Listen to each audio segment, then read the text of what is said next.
Hello dear, आपका इस video के अंदर बहुत बहुत वेलकम है भाई। इसके अंदर हम एसएससी सीजीएल 2024 टीयर 2 की तैयारी करने वाले स्टूडेंट्स के लिए जो टीयर 2 के मैथ्स के मॉक को डिस्कस करने वाले हैं। कौन से मॉक को डिस्कस करने वाले हैं? हमेशा की तरह हर हफ्ते जो हम करते हैं, दी पंडित्स का जो लाइव मॉक है इस वीक का, वो हम डिस्कस करने वाले हैं। ये जो मॉक है आपका जनरली सैटरडे संडे को ये लाइव रहता है, कई बार मंडे को भी ये लाइव रह जाता है, वो टाइम आप खुद देख लेंगे। ठीक है, तो ये मॉक आपने अटेम्प्ट कहाँ से करना है? ये आपने अटेम्प्ट करना है इस वीडियो के डिस्क्रिप्शन में इवन कोचिंग सेंटर के टेलीग्राम चैनल का लिंक होगा, और उस टेलीग्राम चैनल के ऊपर हम मॉक को अटेम्प्ट करने का लिंक शेयर करते हैं। क्लियर है मेरे भाई? तो वहाँ से आप इसे अटेम्प्ट कर सकते हैं। तो जो भी सीरियस बच्चे हैं उनको डेफिनेटली ये वीडियो देखनी चाहिए। हर हफ्ते हम ये डिस्कस करते हैं। आपको करना क्या है, आपने पहले मॉक को अटेम्प्ट करना है, ठीक है। उसके बाद उसके जो टेक्स्ट सॉल्यूशन है वो आपने देखने हैं। तुरंत ही मॉक को अटेम्प्ट करते ही उसके टेक्स्ट सॉल्यूशन आपको विजिबल हो जाते हैं। और हाँ, एक और बात, ये थोड़ा सा अलग जो लुक लग रहा है, हर हफ्ते हम डिस्कस करते हैं। पहले मैं ये सोच रहा था कि यार मैं डिस्कस ना करूँ इस मॉक को क्योंकि टाइम नहीं था, ठीक है, लेकिन थोड़ा सा टाइम निकला तो फिर मैंने सोचा डिस्कस कर लेते हैं। बट फिर डिस्कस नहीं करना था तो टाइप नहीं करवा पाई टीम से, लाइक वो पावर पॉइंट पीपीटी नहीं बनवा पाई, इसीलिए मैं इस पीडीएफ के ऊपर ही करूँगा। तो थोड़ा सा लुक चेंज्ड है, तो बियर विद इट, क्या ही फर्क पड़ता है इससे, अपना मेन काम है पढ़ाई करना, है ना। ठीक है जी। तो आपने पहले अटेम्प्ट किया, उसके बाद तुरंत ही टेक्स्ट सॉल्यूशन आपको दिख गया, ठीक है। उसके बाद आपने वीडियो को देखना है 2x की स्पीड पर देख लेना, जितने भी स्पीड पर आपको समझ में आए उतने पर देख लेना, तेज स्पीड पर। और एंड में फिर एनालाइज करना है आपको। तो मैं ये अज्यूम करके चल रहा हूं कि आपने ये काम कर लिया है, तो मैं इस तरीके से करवाऊंगा। बहुत सारे क्वेश्चन को स्किप भी करूंगा जिसके अंदर मैं कुछ भी वैल्यू ऐड नहीं कर सकता। जो टेक्स्ट सॉल्यूशन है सेम चीज मैं क्यों बताऊं, टाइम वेस्ट होएगा। टाइम एफिशिएंट हम चीज करना चाह रहे हैं तो मैं कुछ वैल्यू एडिशन नहीं करूंगा, तो कई चीज़ों को स्किप करूंगा जो टेक्स्ट सॉल्यूशन से हो सकती है, जो बताने में आपका कुछ फ़ायदा होएगा। हो सकता है सेम चीज़ बताने में फ़ायदा हो, मैं बेटर एक्सप्लेन कर दूं, वो भी मैं एक्सप्लेन करूंगा। ठीक है भाई, तो स्टार्ट करते हैं फिर बिना देर किए। तो ये जो सॉफ्टवेयर है, हो सकता है थोड़ा लर्निंग कर्व हो कि मतलब उतने अच्छे से, ऐसे थोड़ा थोड़ा 3-4 मिनट अपनी पूरी वीडियो में वेस्ट होएंगी। ठीक है जी, तो क्लियर है, स्टार्ट करें हमेशा की तरह। इस shopkeeper sells an item for ₹369। तो ये टेक्स्ट सॉल्यूशन के अंदर बहुत बढ़िया दिया हुआ है, उस तरीके से आप कर सकते हो। फिर भी मैं आपको बता देता हूँ। देखो, जो इस तरह के क्वेश्चन होते हैं, एक बिल्कुल यूनिवर्सल तरीका बताता हूँ। एक तो आप हमेशा इस तरीके से कर पाओगे। प्रॉफिट एंड लॉस के अंदर 3 ही प्राइस हैं, इसके अलावा और कुछ तो नहीं है। 3 प्राइस है ना? जी हाँ सर। तो वो करेगा क्या, उसने ये बताया shopkeeper sells an item for ₹369। ठीक है, सेलिंग प्राइस बता दिया। After allowing 18% discount. तो 18% डिस्काउंट का क्या मतलब है, जो भी मार्केट प्राइस है उससे 18% कम में बेच रहा है। यानी कि अगर ये चीज 100 है, तो ये चीज 82 है। क्लियर है? हाँ जी सर। और उसने बताया है कि भाई अगर वो कोई भी डिस्काउंट नहीं देता, तो वो कितने में बेचता? सीधा मार्केट प्राइस पर बेचता, तो उसे 20% फायदा होता। तो उसने अब की बार सिंपली ये बताया है कि इस चीज से 20% ज्यादा है ये, तो यानी कि अगर ये 100 है तो ये 120 है, यानी कि ये 5 है तो ये 6 है। इसको मैं सिंप्लीफाई कर लेता हूं, या फिर एज इट इज रहने दो, कोई दिक्कत नहीं है। सिंप्लीफाई मतलब कुछ भी कर लो, ठीक है। तो यहां पर जो है, एक रेशियो के अंदर मार्केट प्राइस को रिप्रेजेंट करता है 6, एक रेशियो के अंदर मार्केट प्राइस को रिप्रेजेंट करता है 50। तो हम रेशियो को मर्ज करेंगे, इस एमपी की वैल्यू हम सेम करेंगे। तो 50 और 6 का जो एलसीएम है वो हम बनाएंगे। 50 और 6 का एलसीएम क्या हो जाएगा? 150। ठीक है, तो इसको मैं 25 से गुणा कर रहा हूं। 25 छिक्के 150 और 25 पंजे 125, और इस रेशियो को 3 गुना, 25 थी 150, इसका 3 गुना 3 एकम 3, 3 चौके 12। तो फाइनली हमने रेशियो को मर्ज कर लिया। इस तरीके से ये हर तरह के क्वेश्चन हो जाएंगे। देखो, कॉस्ट प्राइस और सेलिंग प्राइस के बीच की रिलेशन को बोलते हैं प्रॉफिट और लॉस परसेंटेज में, ठीक है। और इनके बीच की रिलेशन को बोलते हैं डिस्काउंट, इनके बीच की रिलेशन को बोलते हैं मार्कअप। तो कोई भी दो जब वो दे देगा ना, कोई भी दो, इन 3 रिलेशन में से कोई भी दो, तो आपको हमेशा तीनों का रेशियो मिल जाएगा।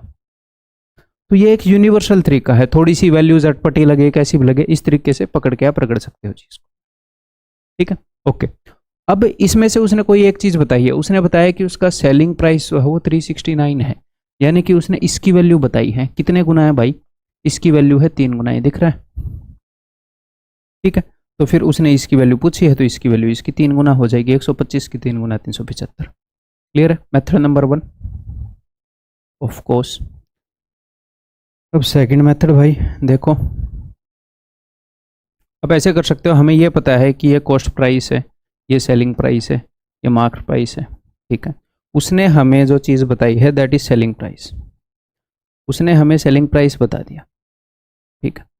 तो अगर उसने मुझे सेलिंग प्राइस बता दिया और उसने मुझसे जो भी पूछा है उसको रास्ता देना पड़ेगा ना वहां तक जाने के लिए, तो उसने पक्का वो रास्ता दिया है। देखो इन दोनों के बीच का एक पुल बताया है उसने, उसको बोलते हैं डिस्काउंट। उसने बताया है 18% डिस्काउंट, यानी कि इस वैल्यू से 18% कम है ये, यानी कि इस वैल्यू का 82 इंटू 100 गुना है ये, 82/100।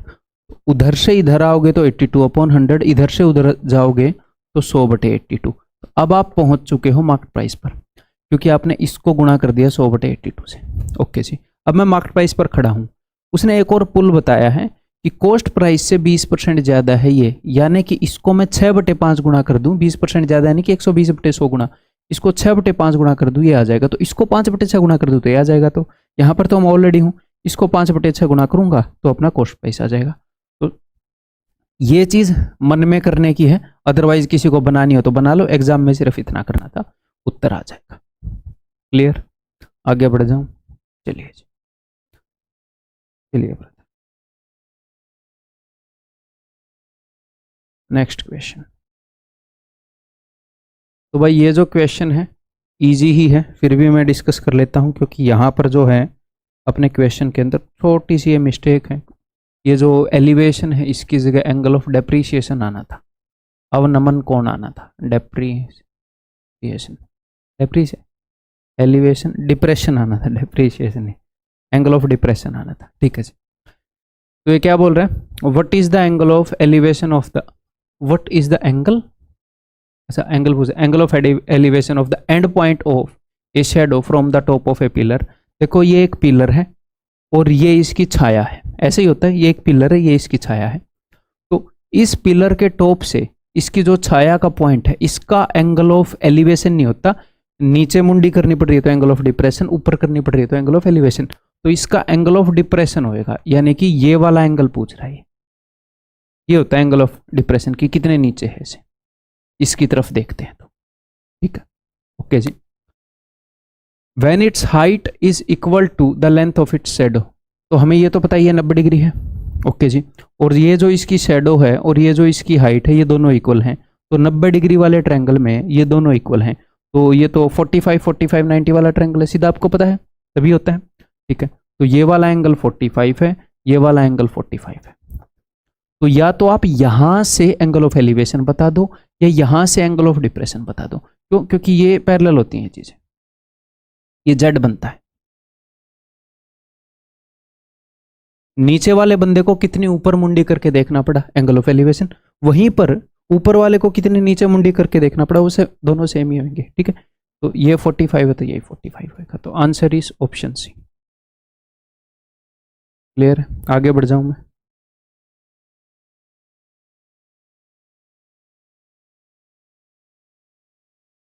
ये बढ़िया क्वेश्चन था। तो और हाँ, मैं यार अब पीपीटी के ऊपर नहीं करवा रहा ना, तो ये चीज़ भी मिस कर दिया।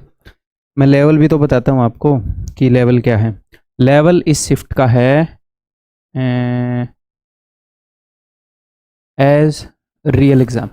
आपका जो रियल एग्ज़ाम है आता है, अब तक अपने जो टीयर 2 आए हैं वो शायद 8 या 9 शिफ्ट आए हैं, शायद 8 शिफ्ट आए हैं, अभी शायद 9 शिफ्ट आए हैं, तो उनमें इसी तरह का पेपर आता है, इसी तरह का लेवल वगैरह। आप बोलोगे सर ये थोड़ा इजी साइड है, इससे थोड़ा सा ऊपर मान लो, रियल एग्जाम से थोड़ा सा नीचे मान लो इसको, थोड़ा सा नीचे मान लो इस शिफ्ट को, बिल्कुल हल्का सा, मतलब ऐसी भी शिफ्ट आई है।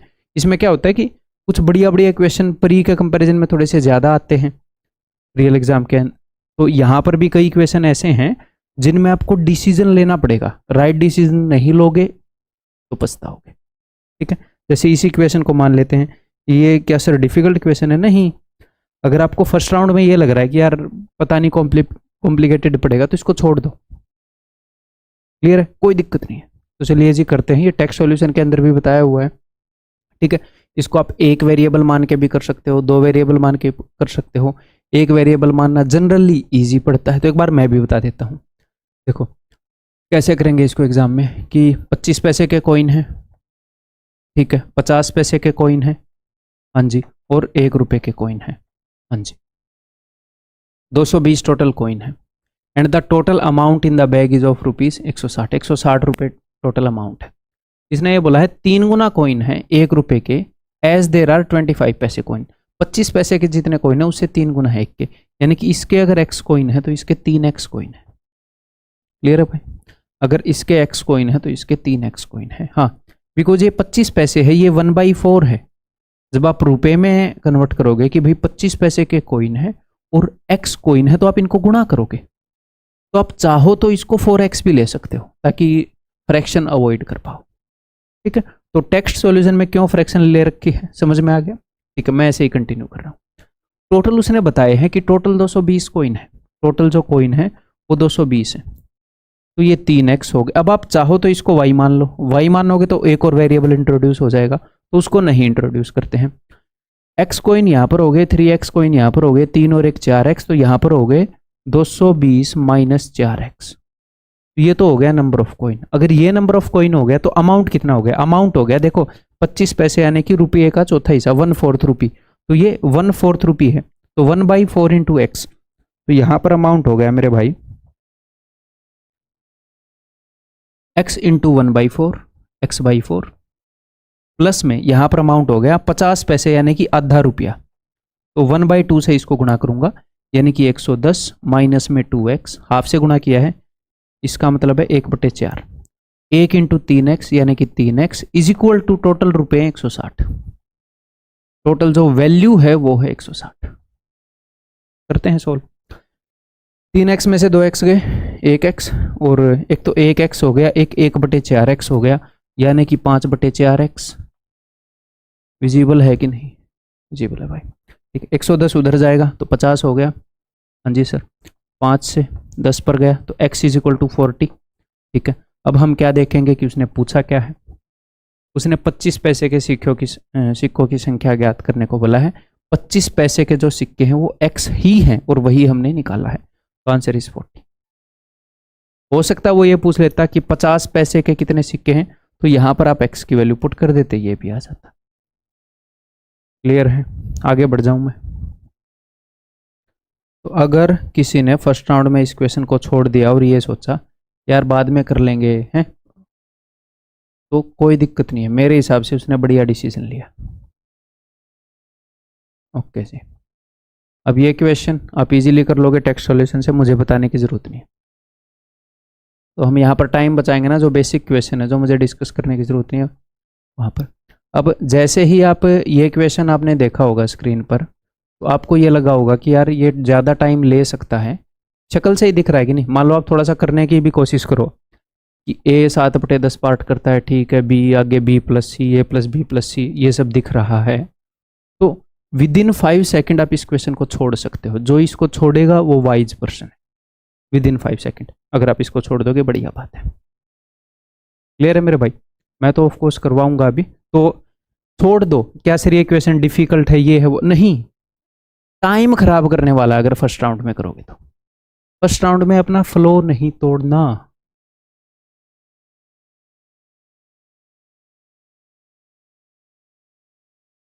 ठीक है, पीडीएफ इधर नहीं होगी ना, ऐसे आप देख ही लोगे। ठीक है भाई, क्वेश्चन को देख लो।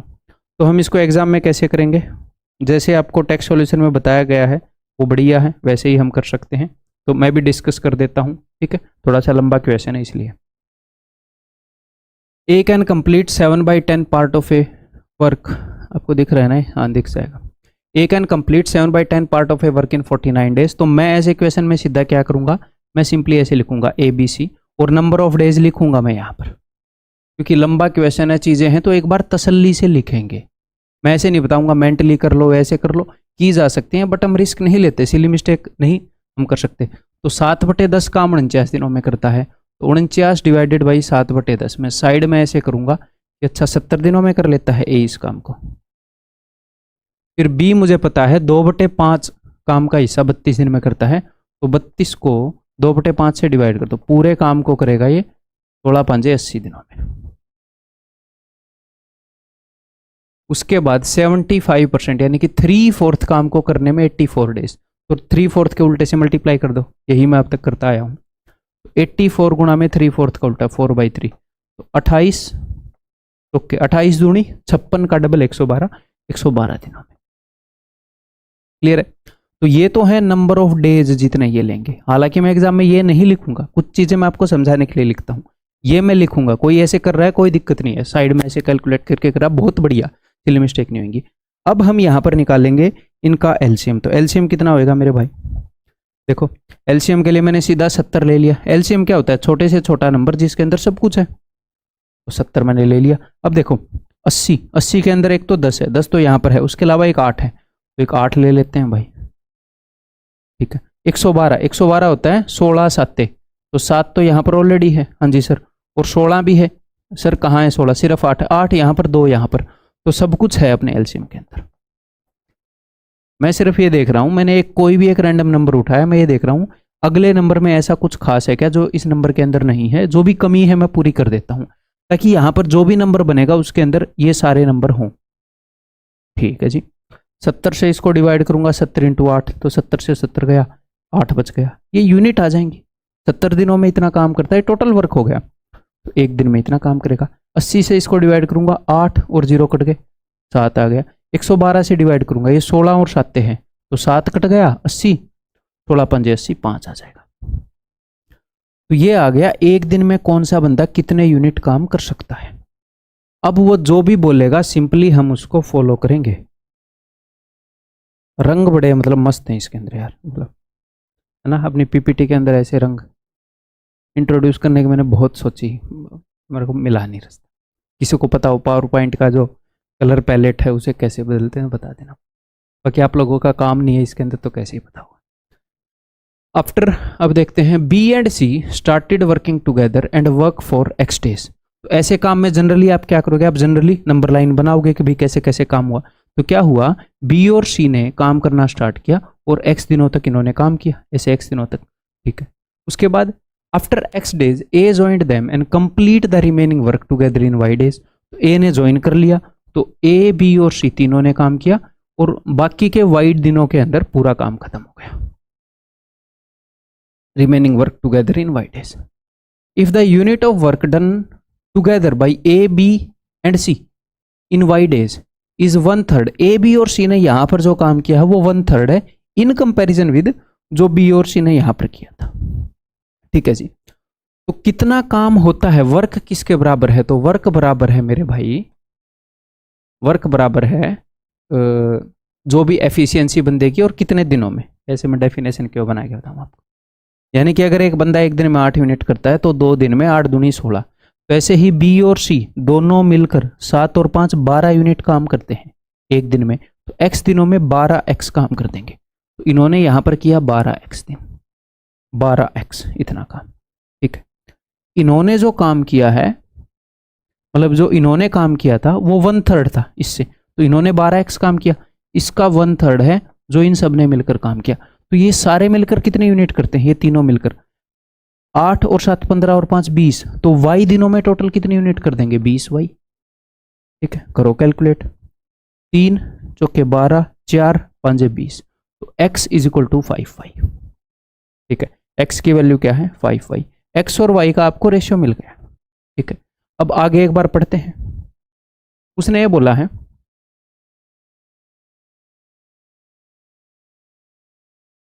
what percentage of the total work can be done by B alone in 8y days? B जो है 8y days में कितने % काम कर सकता है? तो मैं क्या कर सकता हूं, यहां पर मुझे इतना भी पता है कि x is equal to 5y, तो x की वैल्यू यहां पर 5y कर देते हैं। तो यहां पर 5y डेज लगे, यहां पर y डेज लगे, तो टोटल 6y डेज लगे। टोटल कितने दिन लगे? और यहाँ पर हम कैलकुलेट कर सकते हैं जैसे कि टेक्स्ट सॉल्यूशन में दिया है, या फिर आप ऐसे भी कर सकते हो कि टोटल वर्क कितना है। देखो बी और सी कितना काम कर रहे थे, मैं वाई के टर्म्स में निकाल रहा हूं सिंपली। क्यों निकाल रहा हूं, क्योंकि उसने बोला बी अकेला 8 डेज में कितना काम करेगा।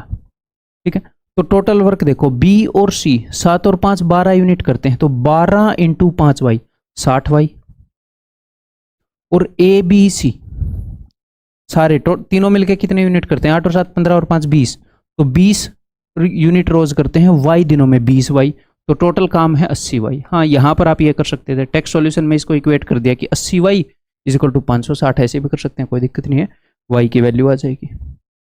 या फिर टोटल वर्क है 80 वाई, तो बी 7 यूनिट करता है रोज, तो 8 वाई डेज में कितना काम करेगा, ये करेगा 7 इंटू 8 वाई, और टोटल वर्क है अपना 80 वाई। तो वाई से वाई गया, 8 दाई 80, 7/10 काम कर देगा ये। ठीक है, ये कितना काम कर देगा, 7/10, यानी कि 70%। क्लियर है, बढ़ जाऊं मैं आगे।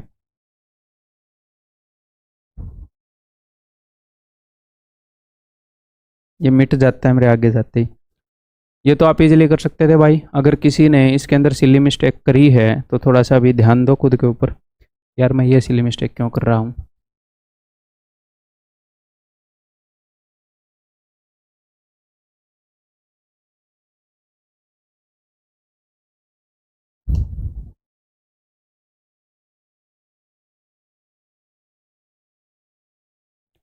ये क्वेश्चन हम पहले भी डिस्कस कर चुके हैं, मेरे को ये ध्यान नहीं है लाइव मॉक के अंदर कर चुके हैं या पेड मॉक के अंदर।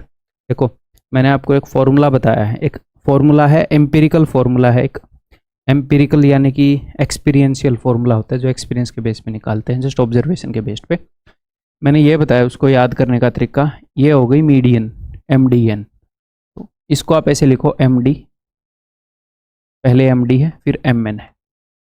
ठीक है, तो 1 मोड प्लस 1 2 3 लिखना है, 1 + 2 = 3 होता है ना, ऐसे है ना, 1 + 2 = 3, 1 2 3 गिनती लिखना है। 3 किसके साथ आएगा, जिसके अंदर ये 3 अल्फ़ाबेट है।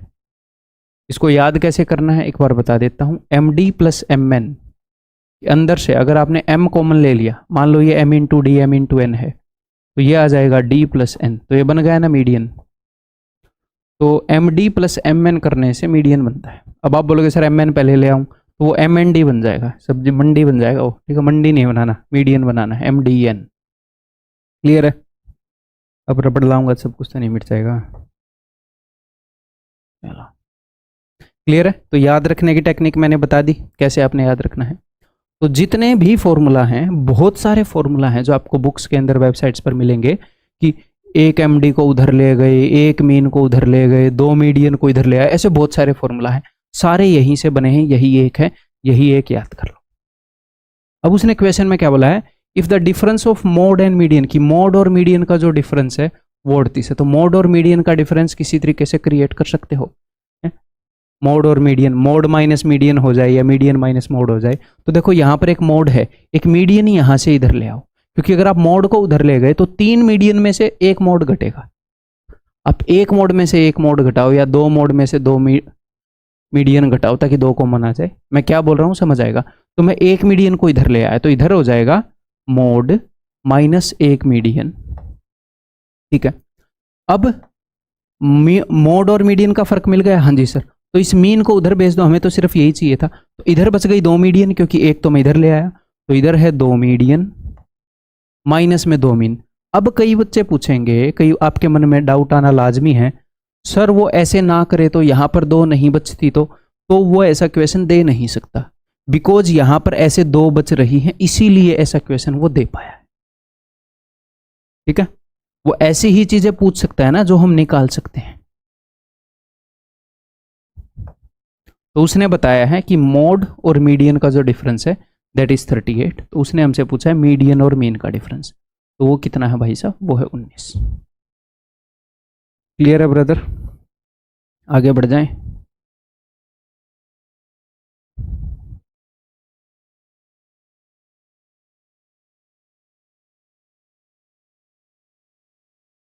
ये जो क्वेश्चन है, हाँ मैं थोड़ा सा ये बोल सकता हूँ, मैंने ये बोला है ना कि एग्जाम के लेवल का है, मतलब आप थोड़ा सा इतना बोल सकते हो कि एग्जाम से हल्का सा इजी है, बट एक जो फ्लेवर है ना, जो इस मॉक को अटेम्प्ट करने का जो तरीका है वो वही है जो एग्जाम में आपको फॉलो करना है। इसी तरीके से आपको अटेम्प्ट करना है। अगर आप इसके अंदर टाइम बचा पाए, चीज़ों को मैनेज कर पाए, आपने सिली मिस्टेक नहीं करी जल्दबाजी में, प्लस आपने गलत टाइम पर गलत क्वेश्चन से पंगा नहीं लिया, तो वही काम एग्जाम में करना है, उसी सफाई से कर पाओगे आप एग्जाम में। एक आधे थोड़े से इजी क्वेश्चन थोड़े से ज़्यादा, उनकी जगह थोड़े से मॉडरेट क्वेश्चन होते हैं आपके एग्जाम में। डिफिकल्ट नहीं, डिफिकल्ट जितने होते हैं उतने हैं, पर थोड़े से मॉडरेट ज़्यादा होते हैं, जिसके कारण टीयर 2 का पेपर थोड़ा लेंथी हो जाता है। ठीक है, ओके। और जो भी बच्चे 50 में से 50 लेके आते हैं, या फिर 50 में से अभी अपने इसके अंदर, वो तो 50 तो प्री में होते हैं, 30 क्वेश्चन में से जो बच्चे 30 क्वेश्चन करते हैं, ठीक है, उनको कभी भी आप एग्जाम के अंदर जाते हो तो अपने ऊपर फुल आउट ऑफ फुल का प्रेशर मत डाला करो। मैथ और रीजनिंग के अंदर खराब करवाता है वो पेपर को।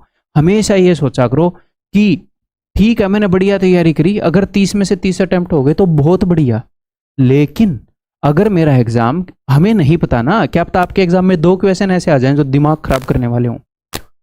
तो अगर आपने खुद से ये एक्सपेक्टेशन रखी तो मेरे भाई वो 2 क्वेश्चन जो हैं बीच में कहीं पर भी आएंगे, आप उनको छोड़ नहीं पाओगे।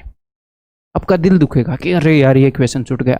इसके कारण क्या होगा, बाकी पेपर भी खराब हो जाएगा। फिर आप 28 नहीं करोगे, फिर आप करके आओगे 23, क्योंकि वो 2 क्वेश्चन थे। तो मैं क्या कह रहा हूं, खुद से एक्सपेक्ट करो। तो ये प्रैक्टिस कहां पर करोगे, मॉक के अंदर, कि भाई अगर पेपर के अंदर 1 क्वेश्चन छोड़ना पड़ा, 2 क्वेश्चन छोड़ना पड़ा, किसके कंपैरिजन में, जितने आप स्कोर करते हो उसके कंपैरिजन में। मान लो आज आप 25 करते हो, तो दिल में तसल्ली रखो कि 23 करने पड़े इस मॉक में तो भी मैं कर लूंगा। मैं अननेसेसरी प्रेशर नहीं लूंगा बहुत ज्यादा अटेम्प्ट करने का, तो आप बेस्ट अटेम्प्ट कर पाओगे। 1 2 3 क्वेश्चन मुझे छोड़ने पड़े तो सारे बच्चे रिलेट कर पाएंगे मेरे से कि रीजनिंग, मैथ में तो अलग अलग जो है क्या बोलते हैं स्कोर चल रहा होगा, तो सारे बच्चे रिलेट कर पाएंगे रीजनिंग को लेकर। उसमें जनरली आप लोग फुल स्कोर कर रहे होगे, जनरली फुल के करीब टीयर 2 तक आते आते।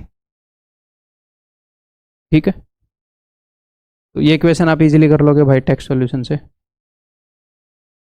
आगे बढ़ते हैं, ये क्वेश्चन भी आप इजीली कर लोगे टेक्स्ट सॉल्यूशन से। मैं आगे बढ़ रहा हूँ, अननेसेसरी डिस्कशन रहने देते हैं। कई बच्चे ऐसे बोल रहे थे कि सर यहाँ पर सारे क्वेश्चन डिस्कस करवा दिया करो। नहीं भाई, थोड़ी सी खुद मेहनत कर लो यार, मेरे मेहनत करने से आपका पेपर नहीं क्लियर होगा। ठीक है जी, अब ये क्वेश्चन जो आपका टेक्स्ट सॉल्यूशन दे रखा है उस तरीके से भी आप कर सकते हो, बट एक और अंडरस्टैंडिंग मैं आपको दे देता हूँ। टेक्स्ट सॉल्यूशन आपने देखा होगा कि आप रेट निकाल सकते हो कि 8,000 रुपये 12,000 बन गए, यानी कि 4,000 का ब्याज लग गया यहाँ पर जाते जाते। तो 4,000 का ब्याज लगा है 4 साल में, तो 1 साल में ब्याज लगेगा 1,000 का। 4,000 बटे में 4,000 का, तो 1,000 रुपये इसके कितने परसेंट है, 1,000 बटे 8,000, 1/8 12.5% आ गई रेट। बट रेट निकालने की ज़रूरत भी नहीं।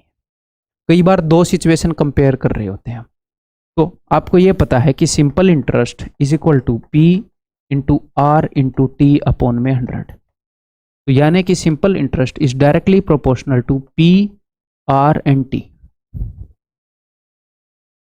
सिंपल इंटरेस्ट इन तीनों के प्रोडक्ट के डायरेक्टली प्रोपोर्शनल है, बटे में 100 है, वो तो कांस्टेंट है। तो अगर मैं बाकी चीजों को सेम रखूं और मैं प्रिंसिपल को डबल कर दूं तो सिंपल इंटरेस्ट डबल हो जाएगा। अगर मैं बाकी चीजों को सेम रखूं और मैं रेट को 3 गुना कर दूं तो प्रिंसिपल 3 गुना हो जाएगा। अगर मैं बाकी चीजों को सेम रखूं, टाइम को 1/4 कर दूं तो सिंपल इंटरेस्ट 1/4 हो जाएगा। ठीक है, तो कई बार वो क्या करता है, एक सिचुएशन बता देगा, उससे कंपेयर करेगा दूसरी सिचुएशन को और उसे निकालने के लिए बोलेगा। तो क्या यहां पर मैंने ऐसे बोला कि अमाउंट इनके डायरेक्टली प्रोपोर्शनल है ना, और ये मैं बात कर रहा हूं सिंपल इंटरेस्ट में, सिंपल इंटरेस्ट इनके प्रोपोर्शनल है डायरेक्टली। तो मैं यहां पर क्या कर सकता हूं, इस सिचुएशन के अंदर सिंपल इंटरेस्ट है 4,000। ठीक है, तो चीजें जितने जितने गुणा हुई हैं ये चीजें, मैं उनका इंपैक्ट डाल रहा हूं। उसने ये बोला है कि भैया रेट ऑफ इंटरेस्ट बन गई 160%। 160% यानी कि कितने गुना, तो फाइनल वैल्यू ऊपर लिखते हैं, इनिशियल वैल्यू नीचे, कि पहले 100 थी तो अब 160 होगी। फाइनल अपॉन इनिशियल से हमें पता लगता है कि कितने गुना हुई। कोई चीज अगर 3 से 6 हो जाए तो आप बोलोगे ना 2 गुना हो गई, तो ये हो गई 8/5 गुना। तो रेट 8/5 गुना होगी तो ब्याज भी 8/5 गुना। ये मैंने ब्याज लिखा है। ठीक है जी, फिर उसने क्या बोला है, पहले टाइम था 4 साल, अब टाइम है 8 साल, तो टाइम 2 गुना हो गया ना। कई बार 2 गुना ना भी हो तो आप फाइनल को ऊपर लिखो, नीचे इनिशियल को लिखो। तो रेट का इंपैक्ट लिख दिया, टाइम का इंपैक्ट लिख दिया, प्रिंसिपल, भाई प्रिंसिपल सेम रहा है। If the rate of interest become this then amount of the same principal in कितना हो जाएगा, ठीक है। तो ये देखो 5 चौके 20, 20 दूनी 40, 8 8 64 दूनी 128 के आगे 2 जीरो, तो 12,800 इतना ब्याज लगेगा दोस्त। तो ये तो है ब्याज। उसने क्या पूछा, उसने हमसे पूछा है अमाउंट। तो प्रिंसिपल कितना है, प्रिंसिपल है 8,000, तो 12 और 8 20,800, that is option D. Clear है। आगे बढ़ जाऊं मैं, मेरे को कलर बहुत मज़ेदार लगे यार, ये तने आपको वीडियो में इतने मज़ेदार लग रहे होंगे।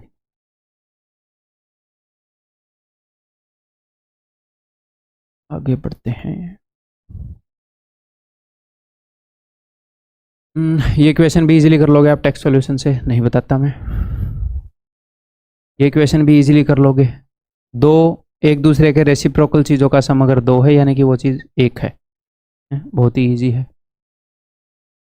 आगे बढ़ते हैं। ये बताता हूँ, हो सकता है कई बच्चों को समझ में ना आया हो टेक्स्ट सॉल्यूशन। क्वेश्चन इजी है, देखो। A letter of English alphabet is chosen. English alphabets जो है ना, उनका एक लेटर चूज किया गया है, ठीक है।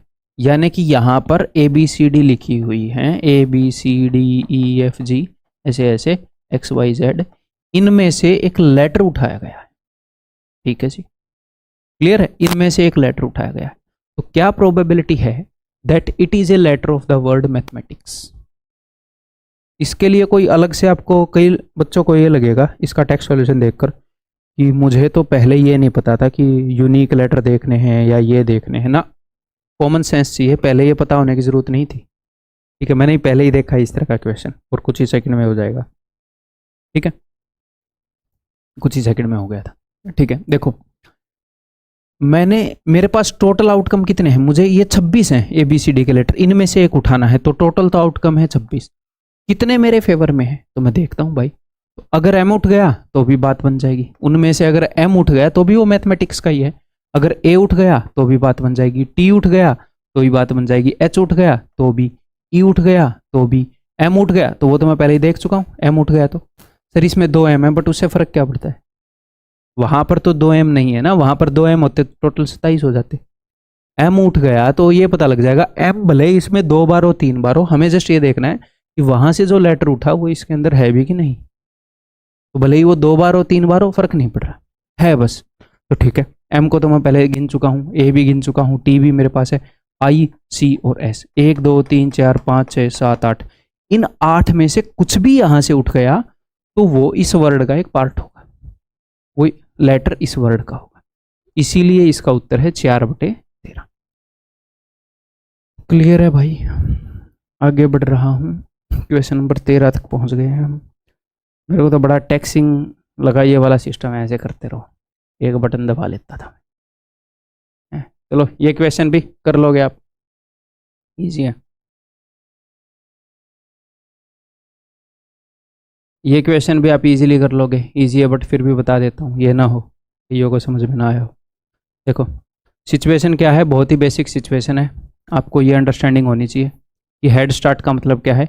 ए ने बी को बोला कि भाई तू 2 सेकंड के लिए भाग ले, 2 सेकंड के लिए तू भाग ले, मैं यहाँ खड़ा हूँ, जैसे ही पहले भाग ले तू, ऐसे मैंने बोला भाग, तो वो भागने लगा, जैसे ही 2 सेकंड होंगे मैं भी भाग लूंगा। ये सिंपल सी बात है। तो A gives B a head start of 2 second in a 400 metre race, but both finish the rate at the same time. यानी कि ये 2 सेकंड के लिए भाग रहा था, उसके तुरंत बाद ए भाग गया, तो जब बी यहाँ था तो ए यहाँ था, जितनी देर में बी ने यहाँ से यहाँ तक की रेस करी उतनी देर में ए ने यहाँ से यहाँ तक की कर ली। ये सिंपल सिचुएशन है, ओके। और जो बी है उसकी स्पीड है 2 मीटर पर सेकंड, तो 400 मीटर की रेस को 2 मीटर पर सेकंड की स्पीड से 200 सेकंड में वो कवर कर सकता है। यानी कि 200 सेकंड में वो यहां से लेकर यहां तक जा सकता है, 200 सेकंड में पूरी रेस दौड़ देगा। तो यहां से यहां तक की रेस वो 2 सेकंड में दौड़ता है, तो बाकी की वो 198 सेकंड में दौड़ता होगा। हाँ जी सर। और जितनी देर में वो यहां से यहां तक जाता था उतनी ही देर में ए यहां से यहां तक जा रहा है, यानी कि 198। ठीक है। तो अब कि अब कई बच्चे पता है कैसे सोचते हैं, उनका दिमाग ऐसे चलता है, जब भी ऐसा क्वेश्चन आएगा 400/2 200 - 2 198, इतनी चीज़ों को रटोगे, कोई स्टैंडर्ड, ये जस्ट नॉर्मल एक सिचुएशन बेस्ड क्वेश्चन है, सिचुएशन को समझो अच्छा ऐसा है और उत्तर करो। जितनी देर मैं समझाने में ले रहा हूँ उतना टाइम लगेगा नहीं, क्योंकि आप समझाओगे थोड़ी वहाँ किसी को। क्लियर है? तो रटने की चीज़ नहीं है, टेंशन नहीं लेना, तुरंत समझो, आराम से प्यार से समझने की चीज़ें होती हैं। क्योंकि मुझे इतना पता है 198 की जगह अगर यहाँ पर 202 होता ना तो कई बच्चे 202 भी मारते, उत्तर 202 भी टिक करते। तो ये क्वेश्चन भाई बहुत ही इजी है, टेक्स्ट सॉल्यूशन से आप कर लोगे डायरेक्टली। एक स्टेप में आप कैसे करोगे एक बार मैं आपको बता देता हूँ। देखो पहले हर क्वेश्चन को पढ़ लेना भाई, मैं बताऊंगा नहीं ऐसे पढ़ के, ठीक है। ये क्या बोल रहा है, ये बोल रहा है कि इतने रुपयों को मैं बांटूंगा, ठीक है भाई, इसमें से पहले 10% तो हम डोनेट कर देंगे, तो इनके पास बचेंगे कितने, 90%, यानी कि 9/10, ठीक है, ये इनके पास बच गए। अब इसको ये इस रेशियो में बांट लेंगे, ठीक है। तो ये बोल रहे हैं कि फर्स्ट पार्टनर को कितने मिलेंगे, तो 5 और 2 7 और 2 9, 9 में से 2 मिलेंगे उसको, उसको इसका 2/9 गुना मिलेगा। ये आपको सोल्व करना है, ठीक है। बीच में चैरिटी के बाद कितने बचे वो निकालने की जरूरत नहीं है, एक स्टेप में यू कैन सोल्व। आगे बढ़ जाऊं मैं।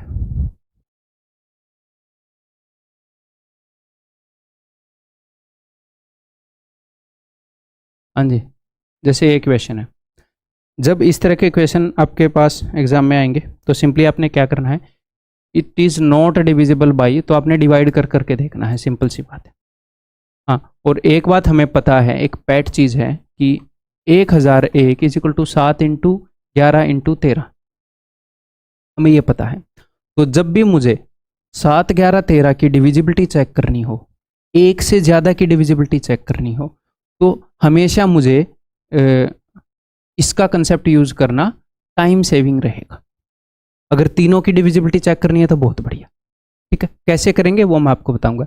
जैसे यहाँ पर 13 और 11 की डिविजिबिलिटी चेक करनी है तो एक स्टेप में मैं कर सकता हूँ, मैं 7 11 13 की डिविजिबिलिटी एक स्टेप में कर सकता हूँ, ठीक है। बट यहाँ पर मैं पहले एग्जाम में क्या करूंगा, बिकॉज 9 की डिविजिबिलिटी चेक करना ईजी है, तो मैं सीधा ऑनेस्टली बताऊँ, मैं 9 की करूंगा पहले, कि 9 रहा, 7 और 2 9, 9 6 और 4 10 और 8 18, 9 से तो ये डिविजिबल है, तो ये तो उत्तर नहीं होगा।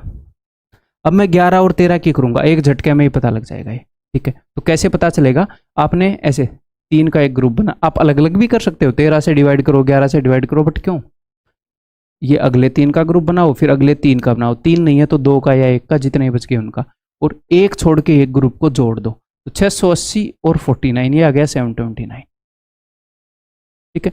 इनके बीच का गैप, अगर इससे इनके बीच का गैप ले लो आप, 729 एंड 729, इनके बीच का गैप है 0, ये 0 जिससे भी डिविजिबल होगा, अगर ये 0 7 से डिविजिबल हुआ तो ये नंबर 7, मतलब मैं कहना क्या चाह रहा हूँ, ऑल्टरनेट का गैप लेंगे, जैसे 11 की डिविजिबिलिटी में गैप लेते हैं, ये एक छोड़ के एक है, इसके आगे कुछ इसको मिला नहीं, अदरवाइज इसमें भी हम कुछ जोड़ते, तो इन दोनों का सम तो 729 हो गया। इन दोनों का डिफरेंस जिस भी इन नंबर में से डिवाइड हो जाएगा, हमारा नंबर उस नंबर से डिविजिबल है। तो बिकॉज 0 तो 7 11 13 तीनों से डिविजिबल है, तो ये नंबर जो है ये 7 11 13 तीनों से डिविजिबल है। क्लियर है मेरे भाई? तो यहाँ पर 11 से भी डिविजिबल है, 13 से भी डिविजिबल है, तो ये भी उत्तर नहीं होगा, वो नॉट डिविजिबल पूछ रहा है, तो answer will be option C. ठीक है, आगे बढ़ जाऊं मैं एक बार अपना वो पॉइंटर लेके देखूं, ये इससे आगे सरकता है, नहीं सरकेगा ये इससे आगे, नहीं, रहने दो भाई।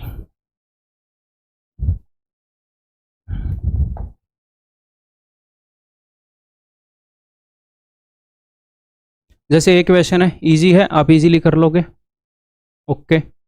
बट मान लो एग्जाम में एक क्वेश्चन है, कई बार क्या होता है, देखो ऐसे 2 तरह के क्वेश्चन है।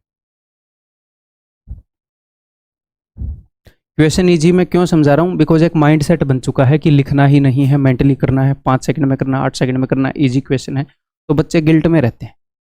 ये तो इजी क्वेश्चन था, 10 सेकंड में करना था।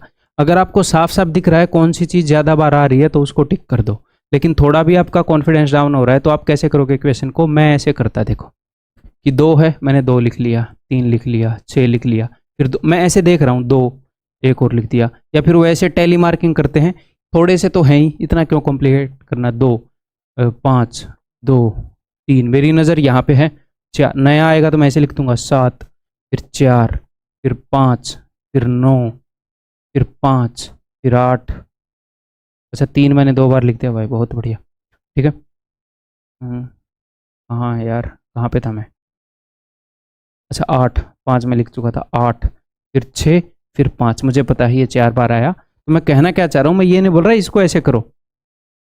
अगर आपको डायरेक्ट दिख गया 5 तो ठीक है, अगर आपको नहीं दिख रहा, थोड़े से ज़्यादा नंबर है, उसने टक्कर करवा देगी, 2 भी 4 आ गए, 5 भी 4 आ गए, 3 बार 6 हो गए, आपको थोड़ा कन्फ्यूजन हो गया, तो ऐसे लिख के कर लो, ऐसे अरेंज करके, कोई दिक्कत नहीं है, कोई बुरी बात नहीं है। ठीक है, ऐसे गिल्ट में रहने की ज़रूरत नहीं है कि उड़ा देना है, ये करना है, वो करना है, दिख रहा है। ठीक है, तो भाई ये क्वेश्चन 2 पेज पे आ गया, इसमें पहले ही है, ये बढ़िया क्वेश्चन है भाई। बढ़िया, लाइक ये नहीं बोल सकता मैं, क्वालिटी क्वेश्चन है। तो जैसे मान लो आप, ये क्वेश्चन है आपके सामने, तो फर्स्ट टाइम में देखते ही एक तो आपको ये पता लग गया होगा कि यार ये थोड़ा सा सोचना पड़ सकता है, ये टाइम ले सकता है। तो तब अगर आपने इसको स्किप कर दिया, बहुत बढ़िया डिसीजन लिया। आपने थोड़ा सा टाइम दिया, फिर पता लगा कि यार नहीं, पता नहीं कैसे होगा, फिर स्किप कर दिया, बहुत बढ़िया किया। जिसने इसको टाइम दिया है, अब देख लेना आपने इस क्वेश्चन को कितना टाइम दिया है, और बीच में एंड में टाइम दिया सारे क्वेश्चन करके, तो कोई दिक्कत नहीं है। बीच में अगर किसी ने ज़्यादा टाइम दिया है तो आप देख लो, ये चीज़ आपका सिलेक्शन रुकवाएगी। नज़र रखो फिर कि हाँ आगे से ये गलती नहीं करनी। कई बार बच्चे पता क्या सोचते हैं, मान लो आपने इस क्वेश्चन को, एक सिंपल सी बात बताऊं, आपने अपने फ्लो को तोड़ते हुए आपने राउंड 1 के अंदर ही इसको 2 मिनट दे दिए, बट ये मॉक इजी था, इस कारण आपके नंबर बढ़िया आ गए। आपने टाइम मैनेजमेंट खराब करी, बट मॉक इजी था, इस कारण नंबर बढ़िया आ गए। तो बच्चे ये सोचेंगे कोई नहीं, नंबर तो बढ़िया आ गए, नंबर ही मैटर, नंबर मैटर नहीं करते। वो मैनेजमेंट आपने बेस्ट की, वो मैटर करती है कि इस पेपर में जितना बेस्ट आप कर सकते थे वो करो, मिनिमम टाइम में करो। टाइम बचाने की स्किल, क्वेश्चन को करने की स्किल, वो सारी वहां पर जाकर काम आएगी। यहां पर जो हैबिट डालोगे वही वहां पर रिफ्लेक्ट होएगा। तो यहां पर टाइम को खराब करने की हैबिट डाल रहे हो, वहां पर वही रिफ्लेक्ट होएगा। ठीक है, तो देखा करो कि कहां पर एनालाइज, बाद में क्या करो कि इस क्वेश्चन में मैंने ज्यादा टाइम दिया, बट यार सारे क्वेश्चन तो हो गए थे और कोई मेरे पास ऑप्शन नहीं था, तो कोई दिक्कत नहीं है, 2 चाहे 5 मिनट देनी पड़ी। समझ रहे हो कि इस क्वेश्चन में यार मैं बिना वजह टाइम खराब कर दिया यार, बीच में मतलब बाद में इतने सारे क्वेश्चन पड़े थे, फिलहाल ये हो गया, बट क्या पता एग्जाम में यार इस तरह के आगे सारे मॉडरेट क्वेश्चन हो ना हो पाए, तो गलत डिसीजन नहीं लेना। ठीक है जी, अब इस क्वेश्चन को करते हैं। मैं ऑनेस्टली बताऊं, ये क्वेश्चन अभी पहली बार मैंने देखा, तो उसके बाद क्या है, मेरे को भी मतलब 3-4 मिनट लग गए देखते हुए, इसका सॉल्यूशन निकालते हुए कि यार क्यों लग गए, वही मैं आपको बताऊंगा। क्योंकि उतना कंसेप्चुअल नहीं है ना ये क्वेश्चन, थोड़ा सा लूज ही है। चलिए जी करते हैं, हिंदी में पढ़ते हैं। एस टी पी एक समकोण त्रिभुज है, इसको थोड़ा ऊपर ही कर लेते हैं।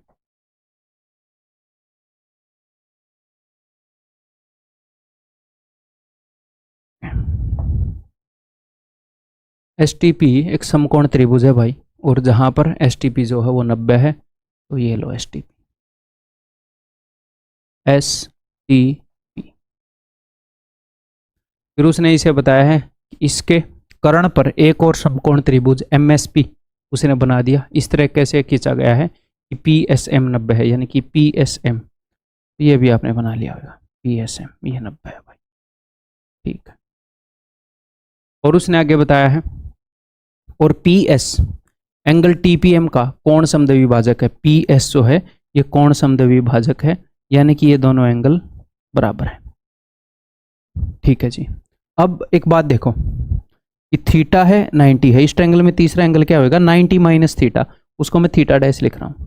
ठीक है, किन्हीं भी 2 ट्रायंगल के अंदर अगर 2 एंगल इक्वल हो जाए, 90 और थीटा, 90 और थीटा, तो वो सिमिलर होती हैं, तो ये दोनों ट्रायंगल सिमिलर हैं। ये देखते ही आपको ये लाइन, यानी कि यहीं पर ये एहसास हो जाना चाहिए, अरे ये तो सिमिलर है, क्या पता सिमिलरिटी वाला कंसेप्ट यूज कर ले वो, हालांकि इसमें नहीं किया गया, बट क्या पता कर ले। ठीक है जी, ओके। रेखाएं टी एस और पी एम को बिंदु ओ पर मिलने के लिए बढ़ाया गया है। टी एस और पी एम, इसको ऐसे बढ़ाया गया, ये मिल गई है O पर, ये point, this point is O। यदि OM की लंबाई 12 है और MP की लंबाई जो है वो 15 है, ठीक है, तो OS की लंबाई ज्ञात करो, तो OS की लंबाई ज्ञात करो। ओके जी, तो देखो इस क्वेश्चन को जैसे मैं, ओए अंडू भी नहीं होएगा यार, मैं रंग बदल रहा था, अंडू नहीं होएगा ना, फिर बना देते हैं यार।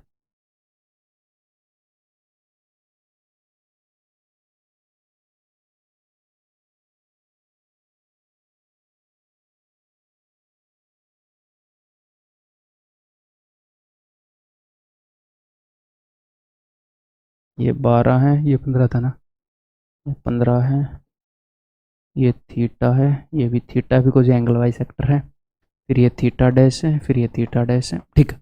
जैसे मैं इस क्वेश्चन को देख रहा था, सबसे पहले मेरे ध्यान में आया कि यार ये 90 डिग्री का एक सर्कल के अंदर बन जाएगा, क्योंकि कई बार वो ऐसे क्वेश्चन देता है, यहाँ पर भी 90 डिग्री बनवा दिया, यहाँ पर भी 90 डिग्री बनवा दिया, तो मैं इसको डायमीटर लेते हुए ऐसे सर्कल खींच दूँ, बट मैं यहाँ पर एक सर्कल खींचूंगा तो वहाँ पर एक और सर्कल खींचा जाएगा, मैं क्या नहीं, फिर तो इसके ऊपर बेस्ड तो क्यों ही सॉल्व होएगा, ठीक है। फिर और मैं देख रहा था कि ये थीटा है, ये 90 है, ये 90 माइनस थीटा है, तो ये थीटा हो जाएगा ऐसे ऐसे करके, ठीक है जी। तो फिर एट द एंड जब क्या होता है, उस टाइम के लिए मैंने इस क्वेश्चन को स्किप कर दिया। फिर एट द एंड क्या होता है, जब क्वेश्चन ना निकले तो हम यही सोचते हैं ना कि जो मैं सोच रहा था पहले, एक बार वही ट्राई कर लें, हम हर एक चीज़ को ट्राई करने की सोचते हैं, ठीक है। तो फिर अब उसने मुझसे पूछा है OS और उसने OM और ये MP बताया है, देन मेरे को ये स्ट्राइक हुआ कि यहाँ पर अगर मैं एक सर्कल बना देता हूँ, बिकॉज एक राइट एंगल ट्रायंगल है, उसके चारों तरफ हम सर्कल बना सकते हैं। यहाँ पर अगर मैं सर्कल बनाऊँ तो इस ट्रायंगल के बारे में मुझे कुछ नहीं पता, लेकिन इसके बारे में मुझे पता है। अगर यहाँ पर बनाऊँ, जस्ट मैंने ऐसे हिट एंड ट्रायल से ट्राई किया कि देखते 90 डिग्री के चारों तरफ हम बना सकते हैं।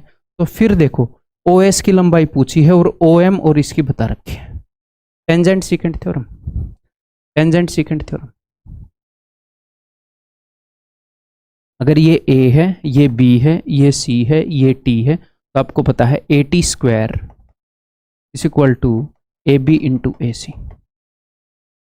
आप उस तरीके से भी कर सकते हो जिस तरीके से टेक्स्ट सॉल्यूशन के अंदर दिया हुआ है, इन दोनों ट्रायंगल को सिमिलर बताया हुआ है, ठीक।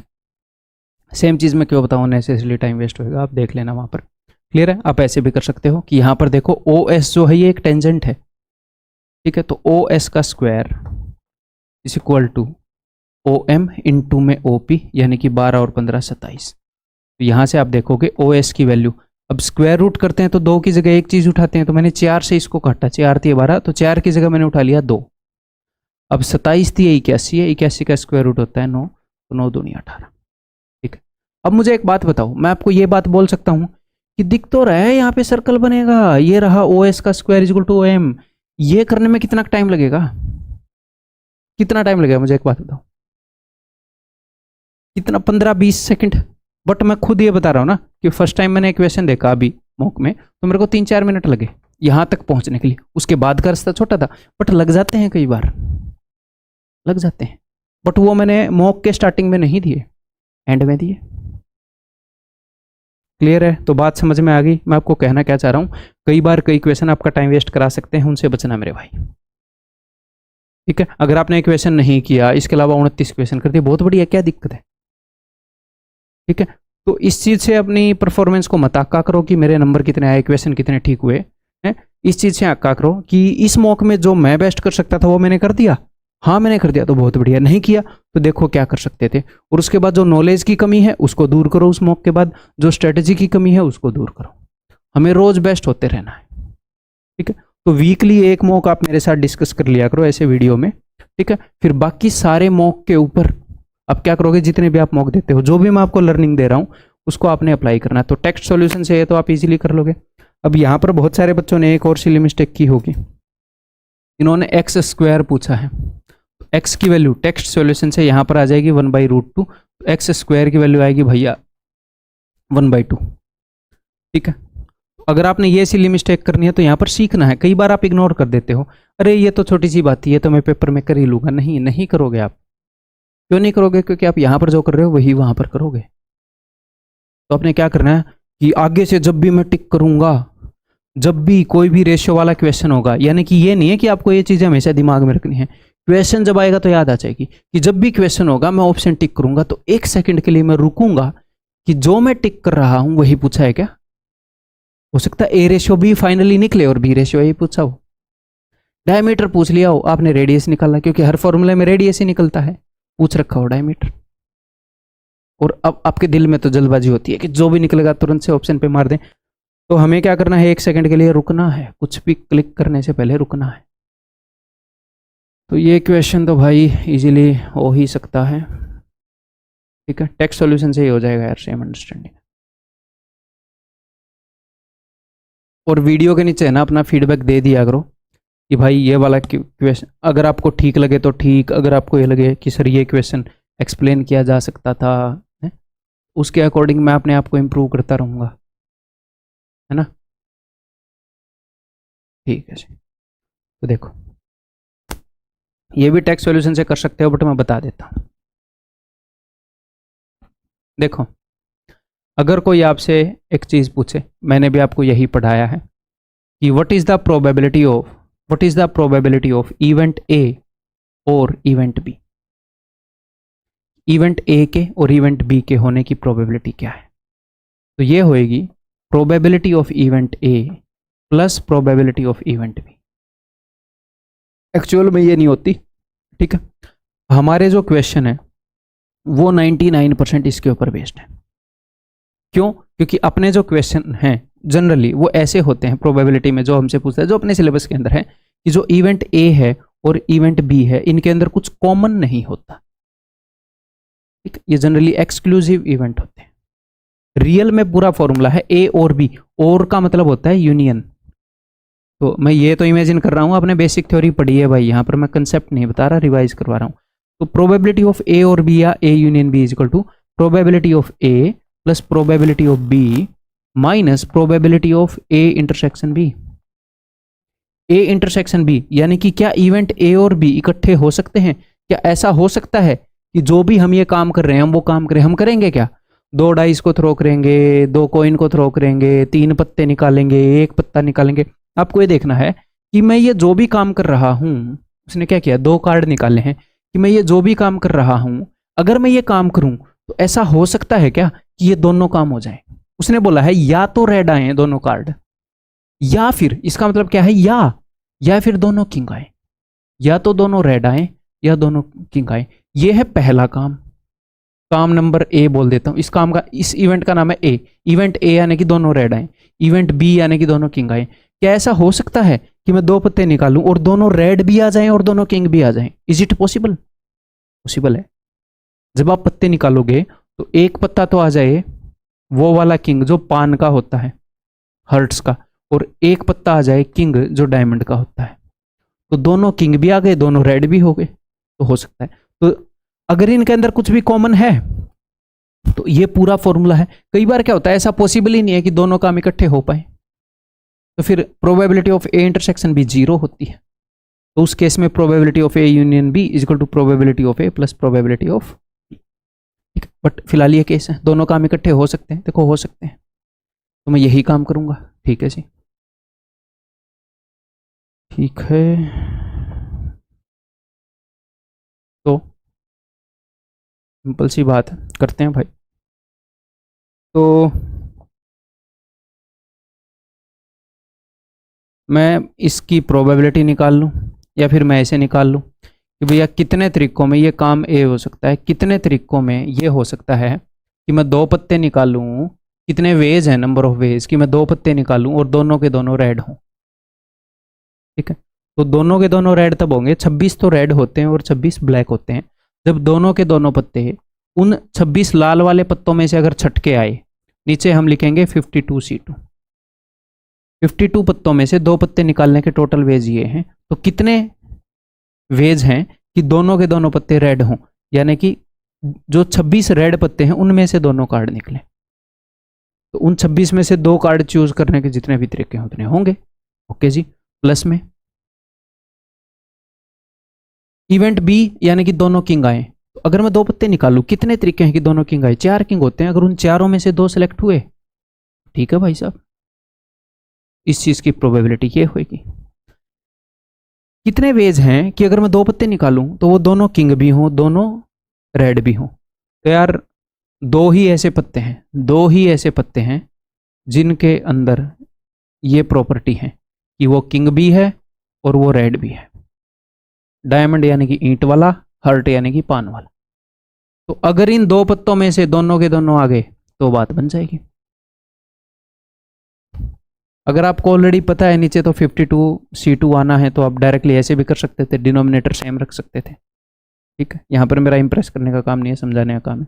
ठीक है, और हमें इतना पता है कि 26C2 को हम कैसे सोल्व करते हैं कि 26 × 25, अगर 2 लिखा हुआ है तो 2 टर्म तक जाते हैं और नीचे 2 फैक्टोरियल ऐसे करते हैं। ठीक है, तो ऊपर भी एक, नीचे में 2 फैक्टोरियल आएगा, नीचे भी एक 2 फैक्टोरियल आएगा, तो 2 फैक्टोरियल से 2 फैक्टोरियल कट जाएगा। ठीक है, एक तो मैंने सबका डिनोमिनेटर कॉमन ले लिया 52C2, तो इसको मैं सोल्व करूंगा 52 × 51 बटे में 2 फैक्टोरियल, तो बटे में 2 फैक्टोरियल ऊपर भी आएगा सबके, तो वो ऑलरेडी कट जाएगा। तो इसको मैं लिख रहा हूँ 26 × 25, प्लस में ये हो जाएगा 4 × 3, माइनस में ये हो जाएगा 2 × 1। इसको आप सोल्व कर लोगे। ठीक है भाई, क्लियर है। आगे बढ़ जाऊं, ये नहीं है कि ये कोई नया क्वेश्चन है, क्वेश्चन इस तरह के आपने पहले किए होंगे, बढ़िया क्वेश्चन है बट नया नहीं है। ठीक है, आपने अच्छे से प्रोबेबिलिटी पढ़ा है तो ऑफ कोर्स आपने किया होगा।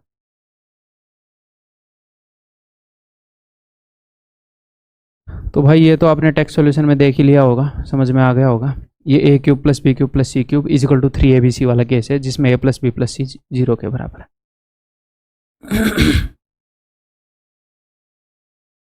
ये भी बढ़िया क्वेश्चन लगा मेरे को। ये नहीं है कि निकालना मुश्किल है, इसलिए उसने जो चीज़ पूछी है मज़ेदार कि भाई ये दो चीज़ें बताओ। ठीक है, इसने क्या बोला, average of 4 consecutive even numbers is this. ठीक है जी, उसने क्या किया, 3 नंबर ऐड कर दिए। ये नहीं है कि अगले 3 ऐड कर दिए पिछले 3, जस्ट उसने 3 नंबर ऐड किए, पता नहीं कौन से। Average become 28। Find the sum of these 3 numbers, इन 3 नंबर का सम एंड द एवरेज। तो ये 3 नंबर और एवरेज, इनका सम निकालना है। ठीक है, तो सम ऑफ दीज 3 नंबर क्या हो जाएगा, देखो जब उसने 3 नंबर ऐड करे तो एवरेज हो गई 28, टोटल नंबर कितने हो गए 7, पहले 4 थे 3 और ऐड कर दिए, तो टोटल सम हो गया 28 × 7, 7 8 56, 7 दूनी 14 और 5 196। ये जो 4 नंबर थे इनकी एवरेज थी 25, तो इनका सम क्या था 2500 के 100। ठीक है, तो जो इसने नए नंबर ऐड किए हैं उनका सम है 96, and the average of all the numbers, all the numbers की एवरेज कितनी है, अब नई एवरेज तो 28 है ना, तो इसके अंदर 28 होना है। इसमें से 4 इसको दे दो, 100 बन जाएगा, ये 24 रह जाएगा 124। ठीक, आगे बढ़ जाए।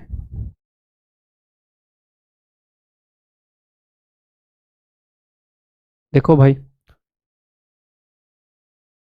ये इजी क्वेश्चन है। देखो आपका जो काम है ना, आपका काम है खुद को काम रखना, शांत रखना। ये एकदम से तो आएगा नहीं, एकदम से मैं आपको बता दूं, बट जब भी आपके मन के अंदर हड़बड़ाहट आए, आपने जब भी मॉक देते हो तो स्टार्टिंग में आपने जब वहाँ यहाँ पर मॉक देते हो वहाँ पर भी ऐसे ही करना है। आंख बंद करके एक बार जब आपका मॉक स्टार्ट हो उससे 3-4 मिनट पहले ये सोचो कि मैं कैसे डिसीजन लूँगा, कि जो भी क्वेश्चन मुझे लग रहा है टाइम लेगा, आई विल स्किप दैट, मैं उसको बाद में करूँगा। मैं शांति से सोचूंगा, ठीक है, मैं शांति से क्वेश्चन को पढ़ूंगा, मैं अपना जो डिसीजन है वो ठीक लूँगा, डिसीजन राइट लूँगा। राइट डिसीजन हमेशा वो नहीं होता कि क्वेश्चन को कर देना है 5 सेकंड में ना, वो क्वेश्चन है ही 2 मिनट का, आप कैसे कर दोगे 5 सेकंड में, कैसे कर दोगे आप, नहीं कर सकते भाई, वो क्वेश्चन ही ऐसा है। तो डिसीजन राइट लेना कि लेंदी क्वेश्चन है तो छोड़ दें, वो राइट है, तो छोड़ना भी राइट है। राइट टाइम पर हम क्वेश्चन को करेंगे। तो मॉक से पहले, जब मॉक के बीच में आप ऐसे हड़बड़ाने लग जाओ कि यार क्वेश्चन नहीं निकल रहा, क्वेश्चन नहीं निकल रहा, तो trust me 5 second 6 second 7 second के लिए आंख बंद करके ऐसे 2-3 सांस ले लो। आपको लगेगा सर पहले ही मतलब टाइम की कमी होती है, नहीं, खुद को काम डाउन रखो, ऐसे कुछ नहीं होता, 7-8 सेकंड में कुछ नहीं होता। वो काम डाउन रहोगे उससे आपकी परफॉर्मेंस बढ़ेगी। जब एक्साइट होने लग जाते हो तो थोड़ा सा काम डाउन करो कि नहीं भाई नहीं नहीं नहीं नहीं, काम डाउन हो जाओ।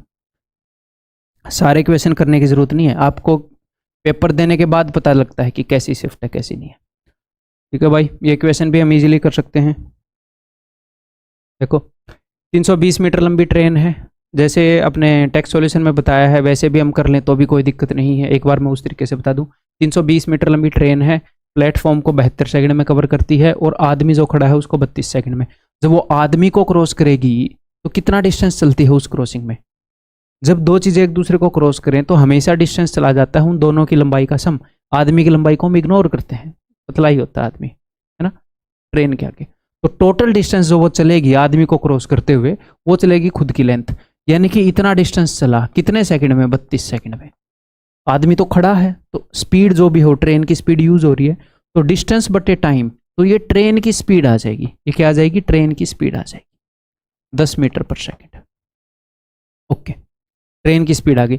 अब ये ट्रेन जो है ये जब प्लेटफॉर्म को कवर करेगी तो टोटल कितना डिस्टेंस ट्रेवल करेगी? टोटल डिस्टेंस ट्रेवल करेगी क्रॉस करते हुए प्लेटफॉर्म की लंबाई और खुद की लंबाई, हमेशा दोनों की लंबाई का सम होता है। आदमी की तो हमने इग्नोर कर दी।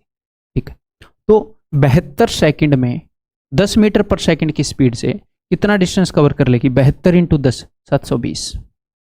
720 मीटर डिस्टेंस कवर किया इसने, जो कि बराबर है ट्रेन की लंबाई और प्लेटफॉर्म की लंबाई के। इस 720 में से 320 तो इसकी खुद की है, 720 माइनस 320, 400। ठीक है, अदरवाइज इसमें स्पीड निकालने की नीड नहीं है हमें इस तरह के क्वेश्चन में। सर क्यों नीड नहीं है? बहुत ही इजीली आप कर सकते हो। कैसे? देखो, आप ऐसे देखो, दो सिचुएशन है। एक तो ट्रेन जो है वो सिर्फ खुद की लंबाई क्रॉस कर रही है, पर्सन को क्रॉस कर रही है, तो उस क्रॉसिंग में सिर्फ खुद की लंबाई चलना पड़ा।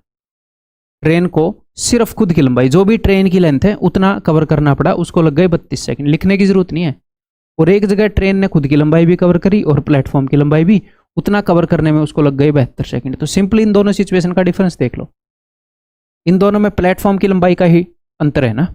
यहां पर खुद की लंबाई चली, आप ये देख लो, खुद की लंबाई तो कर लेती है 32 सेकंड में, टोटल 72 सेकंड लग गए, तो 40 सेकंड लग गए होंगे प्लेटफॉर्म की लंबाई को कवर करने में। हाँ जी सर, तो 32 सेकंड में वो खुद की लंबाई को कर लेती है, यानी कि 32 सेकंड में वो चली जाती है कितनी? 320, इसका 10 गुना, तो 40 सेकंड में चली जाएगी 40 का 10 गुना, 400। ये नहीं बोल रहा इसी से करना था, ऐसे भी आप कर सकते थे, उससे भी कर दिया, ठीक है, टेंशन वाली बात नहीं है।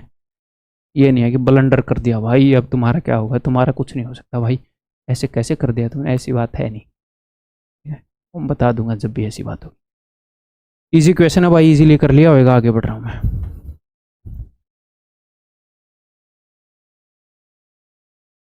ये भी इजी क्वेश्चन है, टेक्स्ट सॉल्यूशन से इजीली कर लिया होगा, नहीं डिस्कस कर रहा मैं। ये डिस्कस कर लेता हूँ मैं, ठीक। और ये क्वेश्चन भी मैं आपको मैं आपको कंसेप्ट नहीं बता सकता मेरे भाई, कंसेप्ट बताने में बहुत सारा टाइम लग जाएगा। जिस भाई को कंसेप्ट सीखना है, मेरी वीडियो है यूट्यूब के ऊपर, लिख लेना इंस्टॉलमेंट्स बाय भूतेश सर, मेरा नाम करके वीडियो आ जाएगी, रिसेंट वीडियो, ये नहीं कि 5 साल पुरानी वीडियो देख रहे हो, रिसेंट एक वीडियो देख लेना, सारे कंसेप्ट क्लियर हो जाए यूट्यूब के ऊपर ही। क्लियर है? अब मैं बताता हूँ, उन्हीं कंसेप्ट के बेस पर ये क्वेश्चन करवा देता हूँ। Rohan decided to buy a bike, एक बाइक ले रहा है जिसकी 30,000 कॉस्ट है। शॉपकीपर ने बोला कि ठीक है भाई बेच देंगे, बट 19,250 रुपये आज ही दे दे। ठीक है, वो इतने रुपए दे देगा, बाकी के रुपए उधार हो जाएंगे, तो इसमें से मैं इसको घटा रहा हूँ। 30,000 में से 20,000 गए, 10,000 और प्लस में 750, तो उसने 10,750 रुपये उधार ले लिए, इतने रुपए उधार ले लिए। इन रुपयों को वो चुकाएगा 4 महीने के अंदर, ठीक है, followed by an instalment of ₹3,000 each for 4 months। Find the rate of interest at which the shopkeeper sold the bike under the instalment scheme. Monthly instalment का जिक्र किया है क्या उसने? Followed by an instalment of 3,000 each for 4 months। हाँ, 4 महीने के लिए 3,000 की इंस्टॉलमेंट वो देगा हर महीने के लिए। ठीक है, तो मैं करूंगा क्या, इतना रुपया उसने उधार लिया था, ठीक है, तो जितना रुपया उधार लिया उतना तो वो देगा नहीं भाई, ब्याज लगा के देगा ना। तो मैं करता क्या हूं, अमाउंट को अमाउंट से इक्वेट करता हूं, जो भी उसने रुपया उधार लिया उसके ऊपर मैं 4 साल का ब्याज लगवा रहा हूं, सॉरी 4 महीने का। तो जो महीने की रेट है ना, मंथली रेट मैंने मान ली है उसकी R%, या फिर रेट मैंने मान ली R% पर मंथ। तो मैं इधर भी लिखूंगा अमाउंट, इधर भी लिखूंगा अमाउंट, तो उसको टोटल कितना रुपया देना है, तो उसको रुपया देना होगा। 1 महीने में 8% ब्याज, 4 महीने में 4% ब्याज, तो ये हो जाएगा 100 + 4% ब्याज। अगर ब्याज 20% बनता तो आप 120/100 करते, ब्याज बनाए तो ये पूरा अमाउंट लिख दिया मैंने, ठीक है। तो मैं पूरा कंसेप्ट नहीं बता रहा भाई, ठीक है।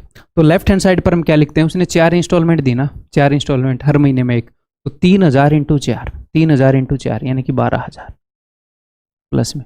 मैं कोई इस तरीके से नहीं बताऊंगा कि ये लो जादुई तरीके से, जो यूनिवर्सल तरीका है उस तरीके से बता रहा हूँ।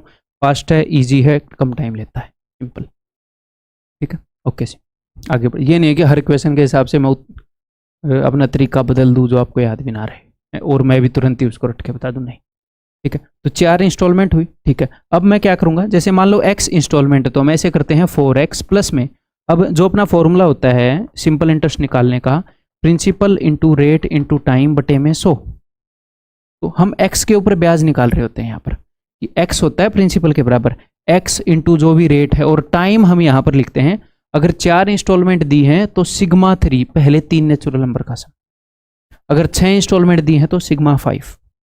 क्लियर है भाई? कंसेप्ट नहीं सिखा रहा, मैं यही बोल रहा हूँ भाई, हर क्वेश्चन में कंसेप्ट नहीं सिखाऊंगा ना, देखिए बड़ा कंसेप्ट है, आपको वीडियो से सीखना पड़ेगा, अलग से नहीं आता। तो यहाँ पर मैं लिख रहा हूँ यही अपनी चीज़, principal into rate into time जो भी है उससे 1 कम करके उसका बटे में 100, ऐसे लिखूंगा मैं। तो 3000 की इंस्टॉलमेंट है, गुणा में रेट कितनी है, मैंने R मान रखी है, 4 इंस्टॉलमेंट है, 4 महीने, तो 4 से 1 कम 3, 3 + 2 + 1 बन जाता है 6, डिवाइडेड बाई 100, यहाँ से R निकलाएगा, यहाँ से R निकलाएगा, ठीक है। अगर आपको ये तरीका स्लो लग रहा है कि ये तो स्लो है, तो एक बार वो वीडियो देख लेना, फास्ट भी लगने लग जाएगा, ठीक है। करते हैं फिर, चलो जी, 2 0 से 2 0 हो गई, इधर भी ये कट ही जाएगा, 5 दूनी 10,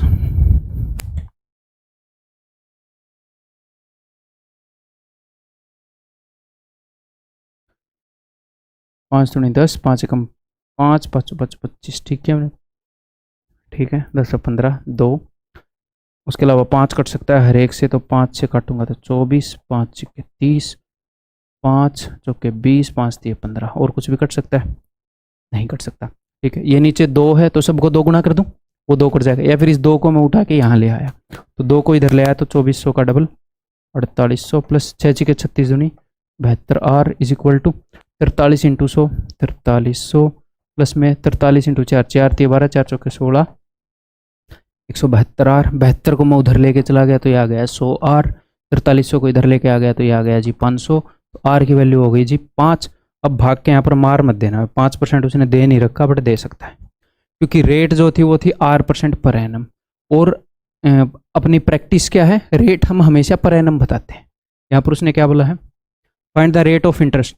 ये देखो मज़ेदार बात, उसने ये भी नहीं बोला कि पर ईयर बताओ, क्योंकि ये प्रैक्टिस है, पर ईयर ही बतानी है, ठीक है। जब तक वो ये ना पूछे rate of interest for 6 month, ठीक है। तो अगर 1 महीने की रेट है 5%, तो 12 महीने होते हैं, तो 12 पंजे 60, सालाना जो रेट है पर ईयर वो हो जाएगी 60%, ठीक है ब्रदर। सो दैट्स ऑल, मेरे ख्याल ये हो गया है। अगले वाला भी इजी था क्वेश्चन, ये क्वेश्चन भी इजी है, आप टेक्स्ट सॉल्यूशन से कर सकते थे। तो भाई दैट्स ऑल, अभी आपने क्या करना है, इसको एनालाइज करना है, ठीक है।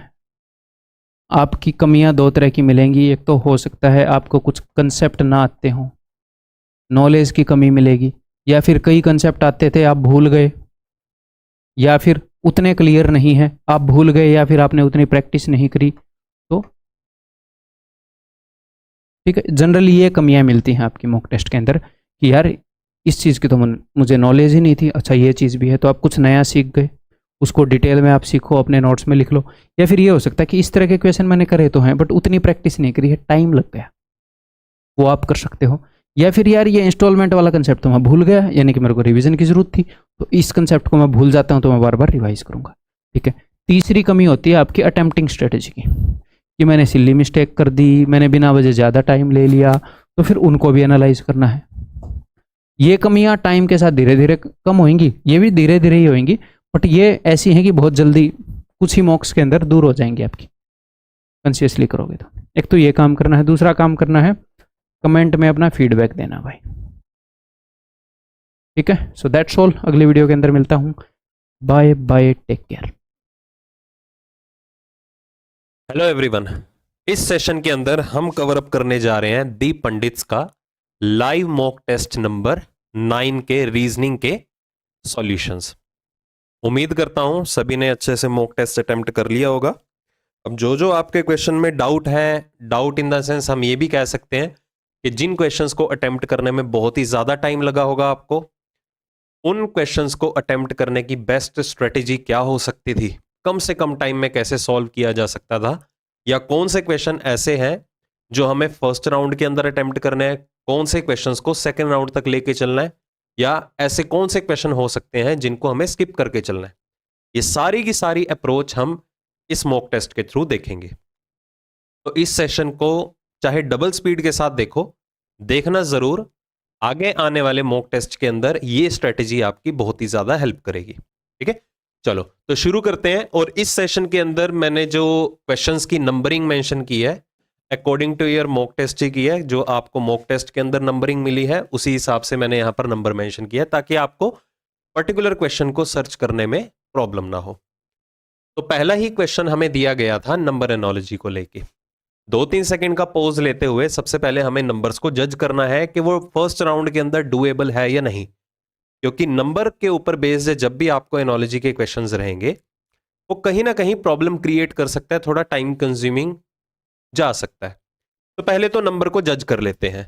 नंबर को अगर हम ध्यान से देखें तो 13 और 180 हमें जल्दी कनेक्ट करने को मिलेगा। कैसे? ये 13 के वर्ग के नियर बाय है। अब 13 का स्क्वायर कितना होता है? 169। तो ये 169 से 11 ज्यादा है, तो हमने 13 और 180 में रिलेशन को देखा। सिमिलरली अगर हमने 13 का वर्ग देखा तो इधर 22 का स्क्वायर देखना पड़ेगा। 22 का स्क्वायर कितना होता है? 484। तो 495 जो है वो 484 से 11 ज्यादा है। तो क्लियरली हमें पता चल रहा है कि जो आपको ये संख्या दी गई है इस संख्या से 11 ज्यादा दूसरी संख्या है या अगली संख्या है। सिमिलरली 19 का स्क्वायर कर लेते हैं 361। तो 361 से 11 ज्यादा क्या आ जाएगा आपका? 372। नेक्स्ट, इस क्वेश्चन को हमेशा आपको सेकेंड राउंड के लिए लेके चलना है, मतलब कि मार्क एज रिव्यू, क्योंकि यहां पर आपको नंबर और साइंस दोनों को आपस में इंटरचेंज करके देखना होता है। कभी भी इसको फर्स्ट राउंड में अटेम्प्ट करने की ट्राई मत करना, टाइम कंज्यूमिंग जा सकता है। हालांकि चाहे आपके कितनी भी प्रैक्टिस क्यों ना हो इस टॉपिक के ऊपर, फिर भी सेकेंड राउंड के लिए ही होल्ड पे रख के चलिए। नेक्स्ट, वर्ड का कोड नंबर की फॉर्म में है, इसे भी हम सेकेंड राउंड के लिए ही होल्ड पे रख के चलेंगे। अगला देखते ही अटेम्प्ट करो।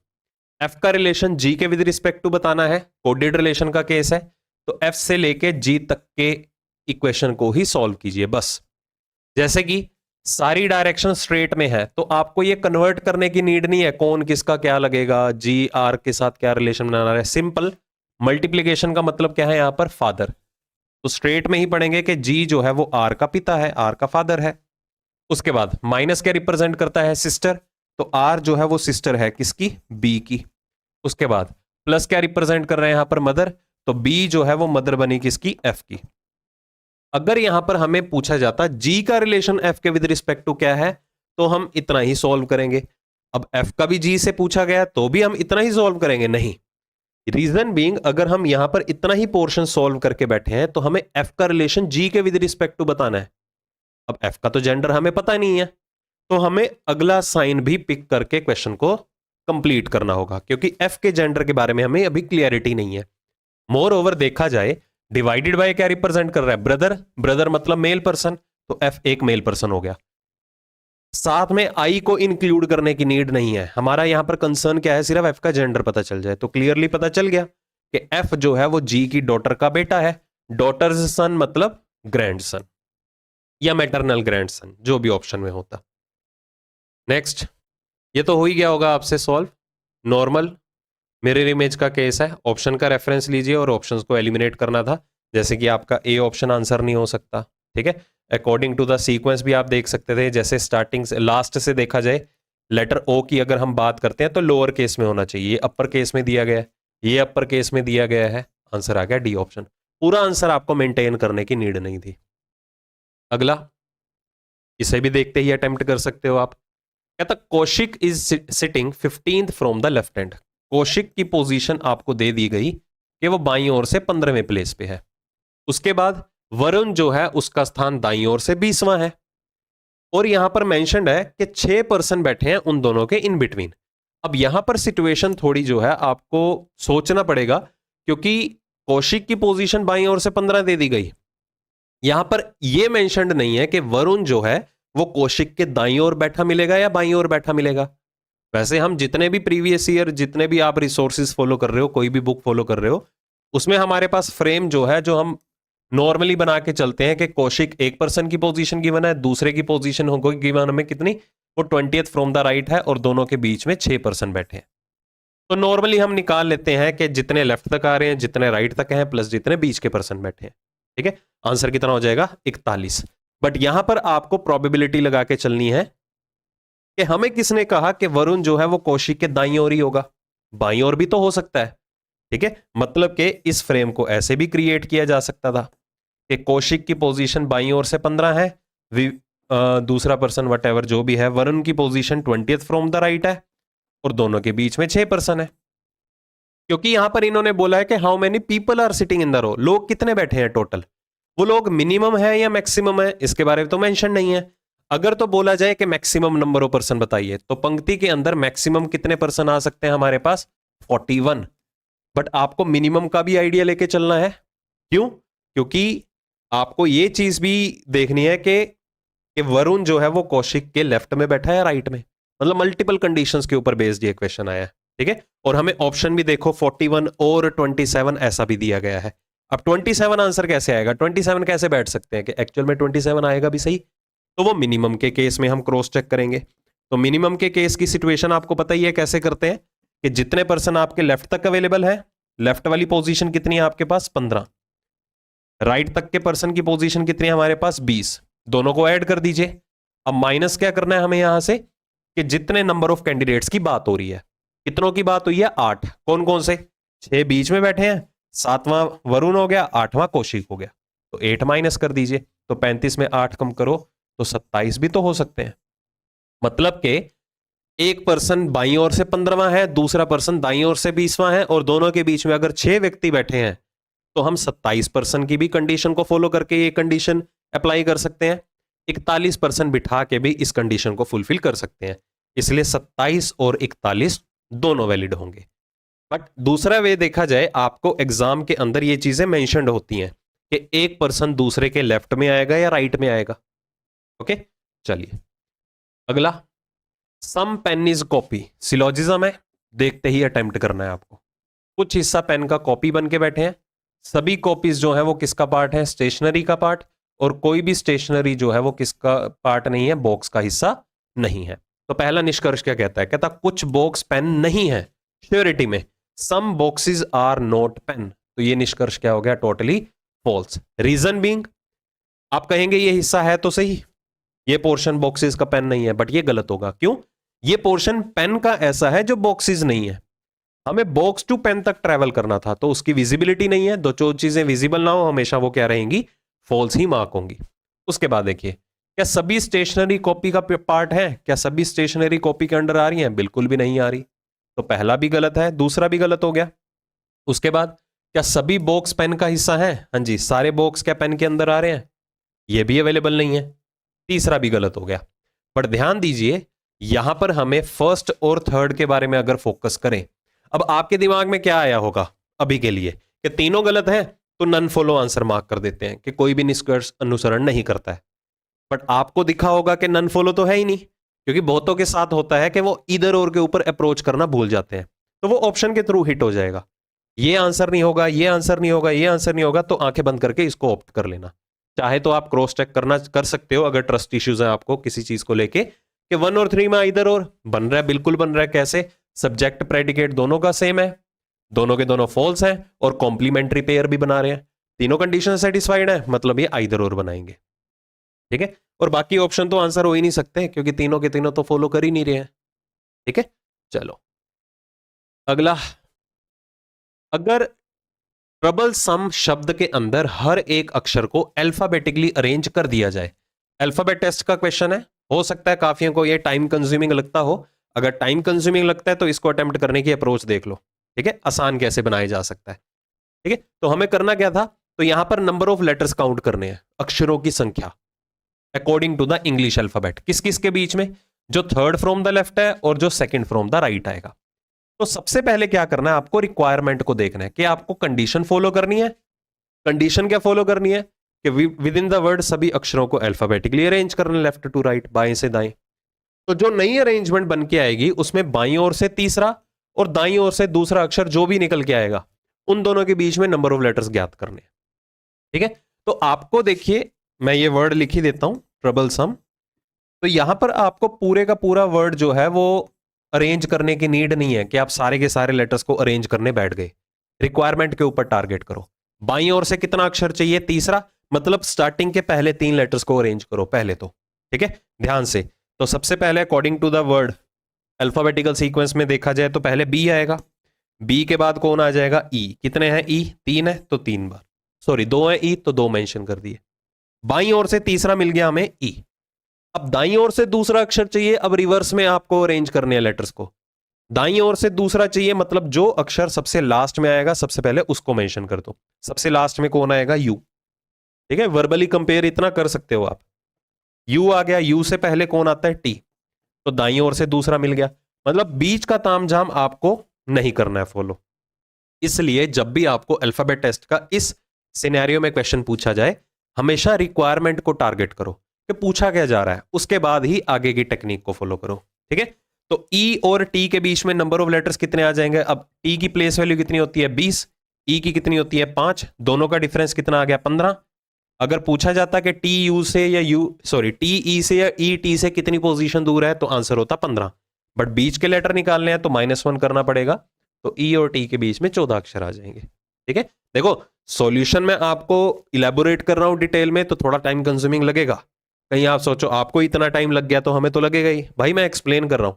अगर मैं अपने लिए करने बैठूं ना, तो पता नहीं इतने देर में कितने क्वेश्चन अटेम्प्ट हो जाएंगे। ठीक है, चलो ये तो नॉर्मल ही था, इसको तो करवाने का कोई फायदा ही नहीं है। फर्स्ट राउंड में देखते ही अटेम्प्ट करो, साइंस को एक्सचेंज करो और इक्वेशन को सॉल्व करना था इसमें। आई होप ये तो हो ही गया होगा आपसे। तो बहुत इजी वाले होंगे वो मैं नहीं करवाऊंगा, जैसे कि ये हो गया एम्बेडेड फिगर, बस आपको ये देखना था ये वाली आकृति कहां पर निहित है, ऑप्शन के थ्रू पिक करना था। ठीक है, चलो जी, स्टेटमेंट एंड एजम्पशन। अगर आपका यहां पर इस टॉपिक के ऊपर अभी भी कॉन्फिडेंस लेवल नहीं बन पा रहा है, तो या तो इसको सेकेंड राउंड में रख के चलिए, चाहे तो आप स्किप कर सकते हो, बट तुक्का कभी मत मारना। अगर आप कॉन्फिडेंट हो तो ही इस क्वेश्चन को अटेम्प्ट करने के लिए जाइए, अदरवाइज रहने देना। ठीक है, चलो पूर्व धारणा के ऊपर बात करते हैं। कहता है यूनिवर्सिटी ने देखा है विश्वविद्यालय में छात्र नामांकन में गिरावट देखी गई है। ठीक है, मतलब बहुत सारे स्टूडेंट जो हैं वो इनरोल्ड ही नहीं कर पा रहे हैं यूनिवर्सिटी के अंदर। क्या क्या एजम्पशन लग सकती है इस चीज के ऊपर। Quality of education at the university has decreased, क्या पता जो शिक्षा की गुणवत्ता है उसमें कमी आ गई हो, एजम्पशन वैलिड है। ठीक है, ऐसा बोला जा सकता है। हम क्या करते हैं, अगर सपोज आप किसी भी इंस्टीट्यूट में ज्वाइन करते हो कोचिंग वगैरह के लिए, अब ऐसा तो नहीं है कि हाँ ये इंस्टीट्यूट देखने में अच्छा है इसी को ही ज्वाइन कर लो, आजकल ऐसा ट्रेंड नहीं है। हर कोई क्या है, रेफरेंसेस से जाता है। भाई बताओ आपने एग्जाम क्रैक किया है या आप प्रेपरेशन कर रहे हो, तो कौन सा इंस्टीट्यूट बेटर है, अपने से एक्सपीरियंस्ड कैंडिडेट से ही पूछोगे, या जो भी आपका नियर बाय फ्रेंड्स जो भी होंगे जान पहचान में, उसी से पूछोगे ना कि हाँ भाई तू एसएससी की प्रेपरेशन कर रहा है तो मुझे भी बताओ एसएससी की प्रेपरेशन मुझे कहाँ से करनी चाहिए, कौन सा बढ़िया प्लेटफॉर्म है। तो यहाँ पर आजकल रेफरेंसेस चलते हैं। अब कोई जो है किसी इंस्टीट्यूट से पढ़ रखा है, ठीक है, अब उसको लगेगा कि नहीं यार इसकी सर्विसेज तो बढ़िया नहीं है, ऑब्वियस ही बात है, तो वो उसे रिकमेंड नहीं करेगा। जिसकी सर्विसेज बढ़िया होंगी उसी को ही रिकमेंड किया जाएगा। तो यहां पर क्या है, इनरोलमेंट कम होती चली जा रही है, तो हम कहेंगे ना इनरोलमेंट क्यों कम हो रही है, तो पता चलेगा ना बढ़िया है, क्या पता अच्छे से पढ़ाते ना हो टीचर। ठीक है, यहां से बच्चों की जो भी ना लगती हो, यूनिवर्सिटी की एक बात कर रहे हैं, तो इस वजह से ऐसा हो रहा होगा। ठीक है, तो ये एक वजह हो सकती है, ये धारणा जो है वो वैलिड है, बिल्कुल इंप्लिसिट कर रही है, कनेक्टेड है ना, देखो डायरेक्टली। दूसरा, क्षेत्र में वैकल्पिक शैक्षणिक संस्थान उभरे हैं, alternative educational institutes have emerged in the area. ऐसा भी हो सकता है कि पहले तो एरिया के अंदर एक ही ऑर्गेनाइजेशन होती थी या एक ही यूनिवर्सिटी होती थी, तो सारे के सारे बच्चे वहीं पर आ जाते थे। ठीक है। और अब क्या है, मल्टीपल कॉलेज खुल गए हैं, मल्टीपल कॉलेजेस खुल गए हैं तो क्राउड तो उतना ही होगा उस एरिया के अंदर। ठीक है, ऐसे थोड़ा है कि कॉलेजेस खुल गए तो आबादी भी बढ़ गई, ऐसा थोड़ा होता है। ओके, तो कोई भी कहीं भी स्विच कर सकता है, तो ये भी वजह हो सकती है। तो देखा जाए तो दोनों की दोनों कंडीशंस जो है वो वैलिड मानी जा रही हैं। एजम्पशन आपकी पहली भी सही है, एजम्पशन आपकी दूसरी भी सही है, तो आंसर तो यहां पर होना चाहिए both follow, but both follow आपको कहीं भी अवेलेबल नहीं है। तो हमें कौन सा ऑप्शन ऑप्ट करना पड़ेगा, आइदर और का, क्योंकि आइदर और में कंडीशंस जो हैं वो कहीं ना कहीं कॉन्ट्राडिक्शन की तरफ जाती हैं। मतलब के सिलोजिज्म के अंदर जो चीजें हमने आइदर और वाला पेयर बना के देखा, वो सिनेरियो अलग होता है। सिलोजिज्म का कंसेप्ट आइदर और वाला यहां पर कनेक्ट मत करिएगा, कभी मत करिएगा, क्योंकि यहां पर लॉजिकल रीजनिंग के अंदर निष्कर्ष हमारे पास सही बनते हैं तो हम आइदर और की तरफ अप्रोच करते हैं। सिलोजिज्म और इनइक्वालिटीज में कंक्लूजन गलत होते हैं तो हम आइदर और की तरफ अप्रोच करते हैं। यहां सही होंगे, अगर कंक्लूजन सही है और अगर वो दोनों के दोनों कंक्लूजन आपस में कॉन्ट्राडिक्शंस ला रहे हैं तो हम आइदर और की तरफ अप्रोच कर सकते हैं। ठीक है, तो हम क्या सोचेंगे, हाँ या तो ये चीज हो रही होगी कि यूनिवर्सिटी के अंदर एजुकेशन की क्वालिटी डाउन हो गई होगी, या हम ये बोलेंगे ना क्या पता कोई और कॉलेज खुल रखा हो। नॉर्मल सेंस में तो हम यही बोलते हैं, या तो ये वजह रही होगी या तो ये वजह रही होगी, तो आप ऑप्शन के थ्रू भी हिट कर सकते हो। ठीक है, आइदर और की कंडीशन यहां पर बन जाएगी। ओके, चलो नेक्स्ट। हाँ जी, इस पे बात करते हैं। 3 का संबंध 60 के साथ है, 5 का 120 के साथ है, 7 का 5040 और 8 की वैल्यू ये होगी। अब देखो 3 का 60 के साथ रिलेशन बन रहा है तो हम 3 को 4 का क्यूब माइनस 4 करके कनेक्ट कर सकते थे। 5 को कैसे कनेक्ट करते, यहां से तो हम 3 को 60 के साथ कनेक्ट कैसे कर रहे हैं, 3 का अगला नंबर है 4 तो 4 का क्यूब सोच लेते हैं। 5 का अगला नंबर क्या है 6, 6 का क्यूब कितना होता है 216, बट ये तो 4 डिजिट की वैल्यू है। आगे देखो ये तो 6 डिजिट की वैल्यू है, 8 का रिलेशन 6 डिजिट की वैल्यू के साथ कैसे हो सकता है, स्क्वायर के साथ नहीं होगा, क्यूब के साथ नहीं होगा, फिर क्या होगा, फैक्टोरियल यूज किया जा सकता है। अगर हम फैक्टोरियल्स की बात करें, हमारे पास 3 फैक्टोरियल कितना होता है, तो 3 फैक्टोरियल जिसको पता नहीं है वैसे पता ही होगा आपको, तो 3 दूना गुना 2 गुना 1 तो कितना होता है ये 6, तो 6 का 10 गुना कितना हो गया हमारे पास 60, तभी तो 3 फैक्टोरियल की वैल्यू आपको 60 दी गई है। सिमिलरली 5 फैक्टोरियल की बात करते हैं। 5 फैक्टोरियल का मतलब क्या हो गया, 5 फैक्टोरियल का मतलब हो गया 5 गुना 4 गुना 3 फैक्टोरियल। आगे 3 फैक्टोरियल को फर्दर एक्सपेंड कर सकते हो आप। अब 3 फैक्टोरियल हमने डिटरमिन किया हुआ है कितना है 60, 60 ये हो गया 20 ये हो गया, तो कितना हो गया 1200 हो गया। मतलब जो दूसरी संख्या दी गई है वो पहली संख्या का फैक्टोरियल का 10 गुना है। ठीक है, तो सिमिलरली आगे बात करें तो हाँ ठीक है, सॉरी ये 6 था, 3 फैक्टोरियल 6 होता है, मैंने ये डायरेक्टली रिजल्ट लिख दिया था, माय मिस्टेक। ये 6 है, फर्दर उसको बाद में क्या किया गया है 10 से गुना किया गया है तभी 1200 आएगा। 3 फैक्टोरियल 60 नहीं होता 6 होता है, वो तो 10 से मल्टीप्लाई किया जा रहा है ना बाद में, तो ये भी वैलिड है। तीसरे ऑप्शन की तरफ आते हैं, बी ऑप्शन की तरफ। तो 7 फैक्टोरियल का मतलब क्या हो गया कि 7 गुना 6 गुना 5 फैक्टोरियल। 5 फैक्टोरियल की वैल्यू कितनी है 2 6 12, मतलब 120 गुना 42। 120 का 42 गुना करते हैं, या 42 का 12 गुना कर लो पहले तो। 42 का 12 गुना कितना हो गया, 42 का 10 गुना कितना हो गया 420, 42 का 2 गुना कितना हो गया 84, तो कितना आ गया 504। ये तो 42 का 12 गुना आया ना, गुना 10 भी था, ये भी 120 से गुना करना तो 5040, 5040 को फर्दर 10 से गुना करना था, मतलब 50400 होना चाहिए था। इन्होंने तो डायरेक्टली 7 फैक्टोरियल की वैल्यू ही मेंशन कर दी। हालांकि बाकी सभी ऑप्शन में क्या हो रहा है कि पहली संख्या का फैक्टोरियल लेके उसका फर्दर 10 गुना किया गया है लास्ट में, इसका कोई भी 10 गुना नहीं किया गया, डायरेक्टली फैक्टोरियल वैल्यू ही दे दी गई। तो आप सिर्फ नंबर्स को जज करके इमेजिन कर सकते हो कि मुझे स्क्वेयर्स का कनेक्शन बनाना है या क्यूब्स का कनेक्शन बनाना है।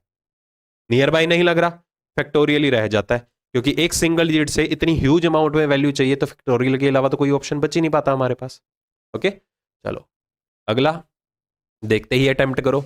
सम वाटर इज रेन, कुछ हिस्सा वाटर का क्या है रेन बन के बैठे हैं।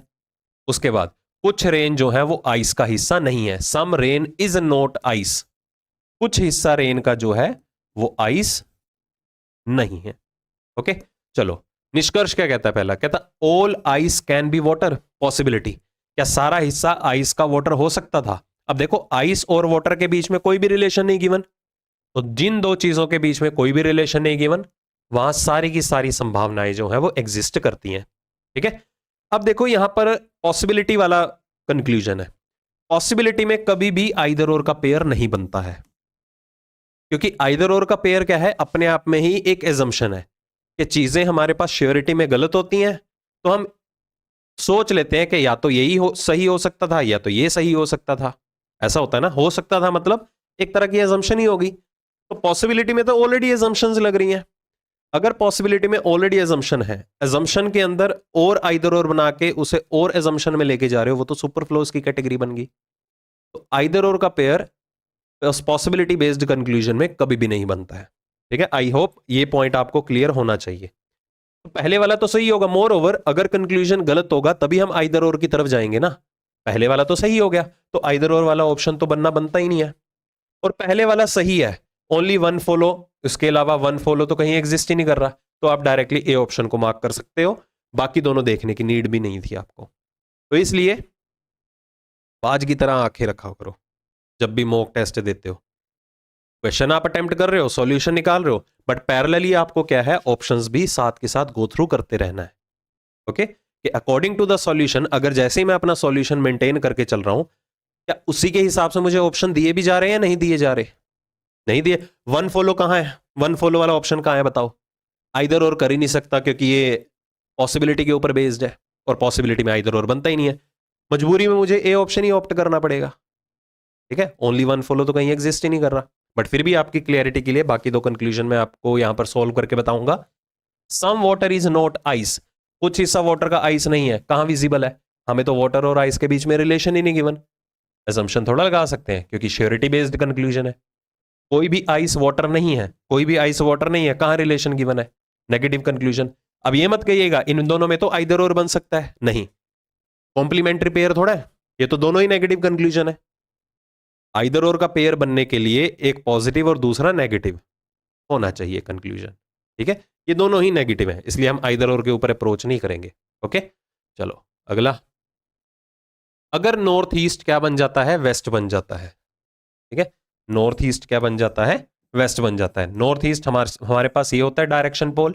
नॉर्थ ईस्ट अगर क्या बन जाए, वेस्ट बन जाए। ठीक है, तो हमें क्या बताना है, which of the following will be called as south. तो साउथ क्या होगा?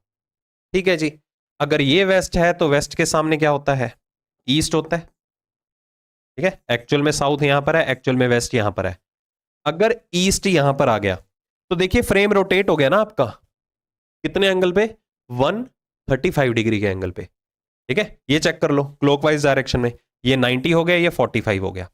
हम ये मान सकते हैं, या ये मान के चलिए वेस्ट के बाईं ओर क्या होता है, पश्चिम के बाईं ओर क्या होता है, साउथ होता है, तो वेस्ट के बाईं ओर यहां पर साउथ आ जाएगा। ओके, आप ये चेंजेस कर सकते हैं, और ये क्या आ जाएगा, नॉर्थ हो जाएगा, क्योंकि ईस्ट के बाईं ओर नॉर्थ होता है। मतलब फ्रेम जो है वो 145 डिग्री के एंगल पे रोटेट हो चुका है क्लॉकवाइज डायरेक्शन में, दक्षिणावर्त दिशा में। तो साउथ क्या बोला जा रहा है, ठीक है, या will be called as south. तो साउथ को क्या बोला जाएगा, साउथ जो है वो क्या बोला जाएगा, नॉर्थ ईस्ट बोला जाएगा, क्योंकि वो नॉर्थ और ईस्ट के बीच में आ रहा है। ओके, चलो उसके बाद देखिए पेपर कटिंग। ये तो इसकी मिरर इमेज यहां बन जाएगी, फिर दोनों की मिरर इमेज यहां बन जाएगी, आप कह सकते हो वाटर इमेज यहां पर बन जाएगी। ठीक है, क्योंकि पेपर कटिंग जो है वो मिरर और वाटर इमेज दोनों का ही कॉम्बिनेशन है। तो आपके ये दोनों ऑप्शन तो एलिमिनेट ही हो गए, ये देखो। हालांकि इसकी मिरर इमेज यहां बननी चाहिए थी, तो ये वाला ऑब्जेक्ट इधर आना चाहिए था। ठीक है, और ये वाले दोनों का ट्रेस जो है ऊपर आना चाहिए था। अगर ये यहां पर है ऑब्जेक्ट, तो इसकी ये डमरू शेप में जो ऑब्जेक्ट दिया गया है ये ऊपर आना चाहिए था। ये भी एलिमिनेट, सी ऑप्शन आंसर। देखते ही अटेम्प्ट करो। D greater than equal to H, D से लेके H तक का रिलेशन, साइन का फेस D की तरफ ओपन होना चाहिए, बट ये तो H की तरफ ओपन है, तो पहला निष्कर्ष गलत। Q greater than K, Q से लेके K तक ट्रेवल करना है, साइन का फेस Q की तरफ ओपन है। जब तक ये सिंगल साइन घूम रहा है Q और K के बीच में, तो सिंगल साइन के केस में सिंगल साइन की कंडीशन ही वैलिड मानी जाती है। दूसरा निष्कर्ष बिल्कुल सही है, ओनली सेकंड फॉलोज आपका आंसर हो गया। नेक्स्ट, पहले तो ध्यान से पढ़ेंगे, नंबर्स को जज करेंगे।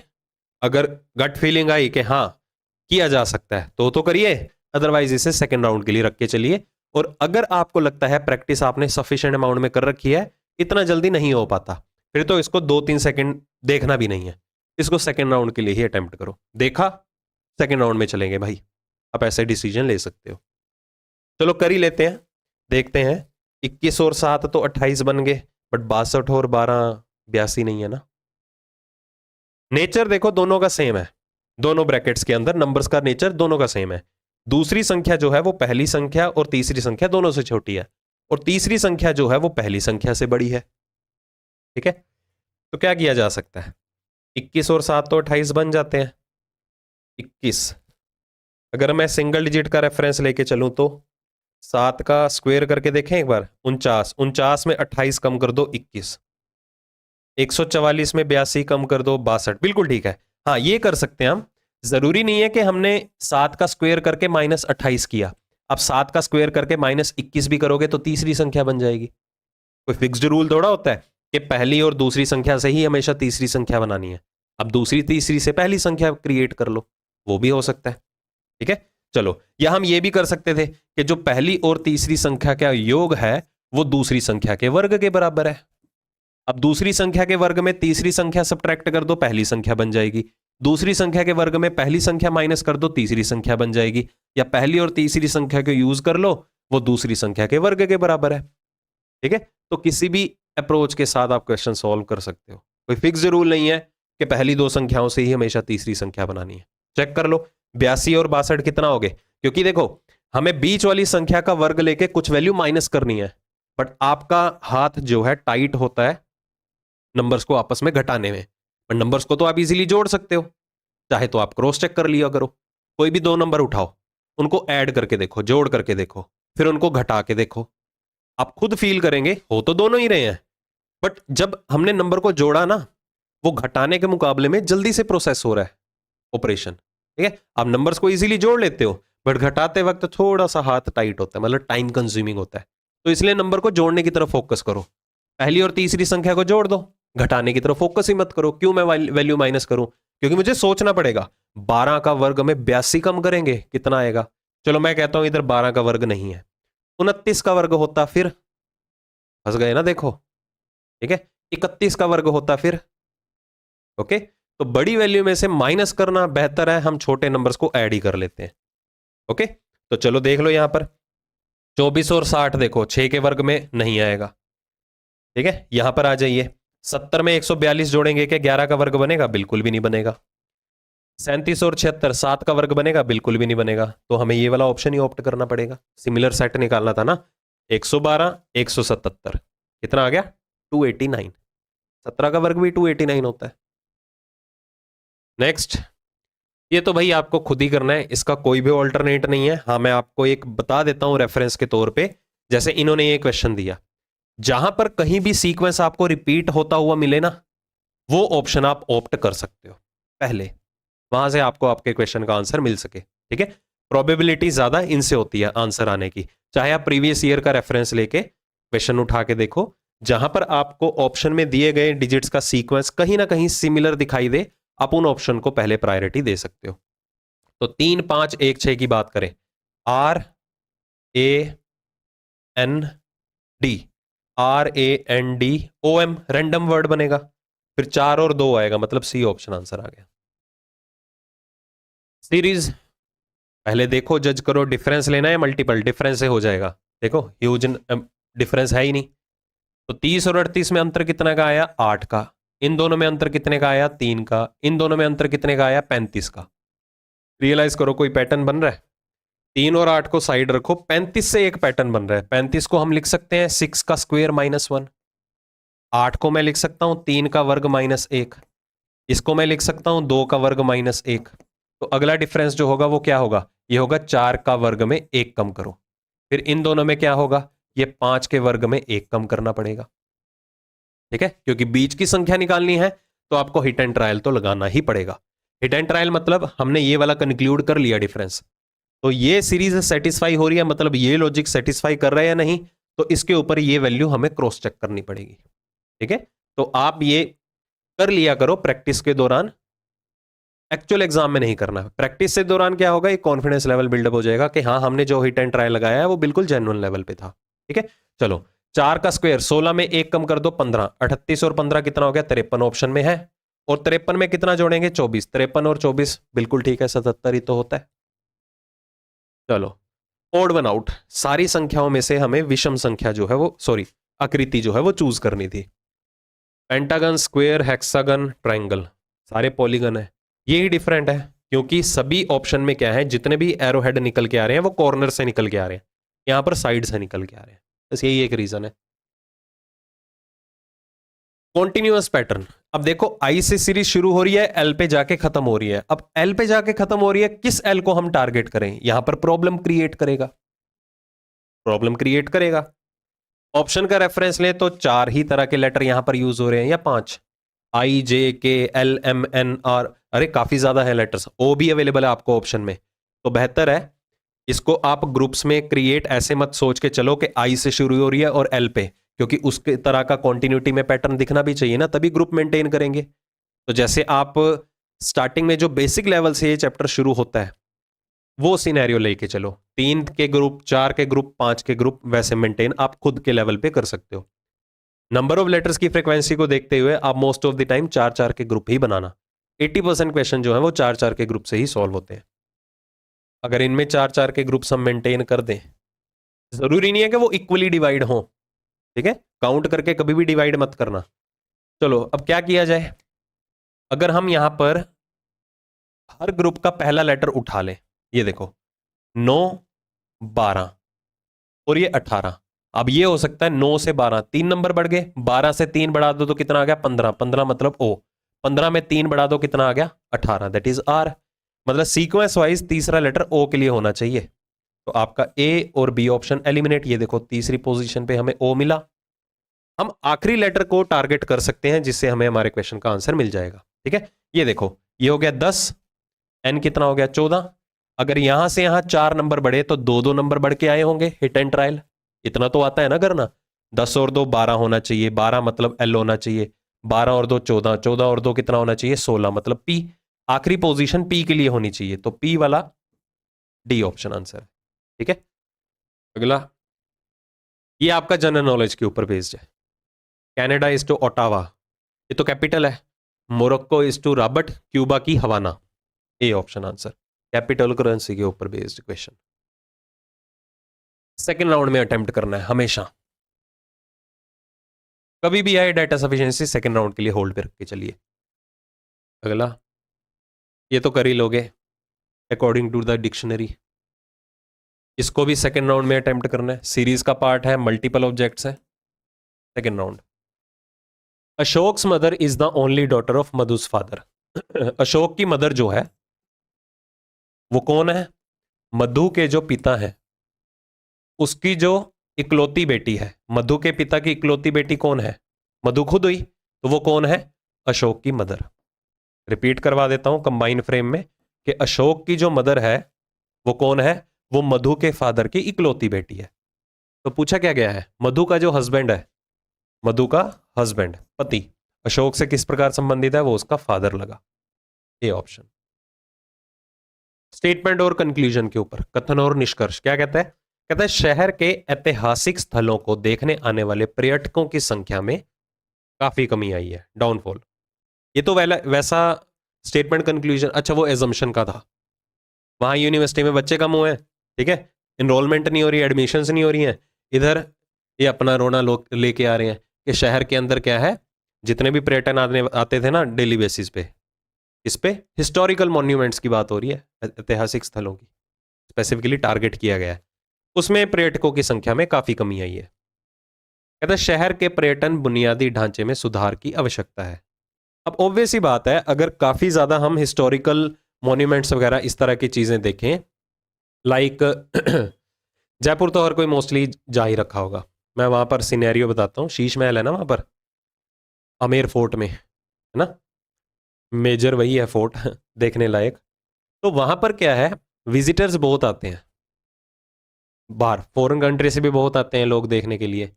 तो पहले क्या था उस शीश महल के अंदर कोई भी पब्लिक का कोई भी सिविलियन वहां पर विजिट कर सकता था, अब कुछ होते हैं ना शरारती तत्व दुनिया के अंदर, ठीक है, उन्होंने क्या करनी है, छेड़छाड़ करनी है।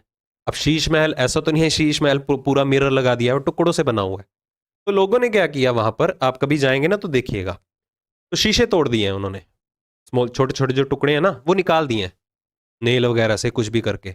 शरारती तत्व हैं, क्या करें, ठीक है। तो अब बाहर से लोग आ रहे हैं, वो इस चीज को ना इतराज करते हैं कि हम इतना पे करते हैं, यहां पर आके भी पे करते हैं, उसमें एंट्री फीस भी जो फॉरेनर्स हैं उनकी बहुत ज्यादा लगती है, और यहां पर आके देखते हैं ये तो नुकसान हो रखा है।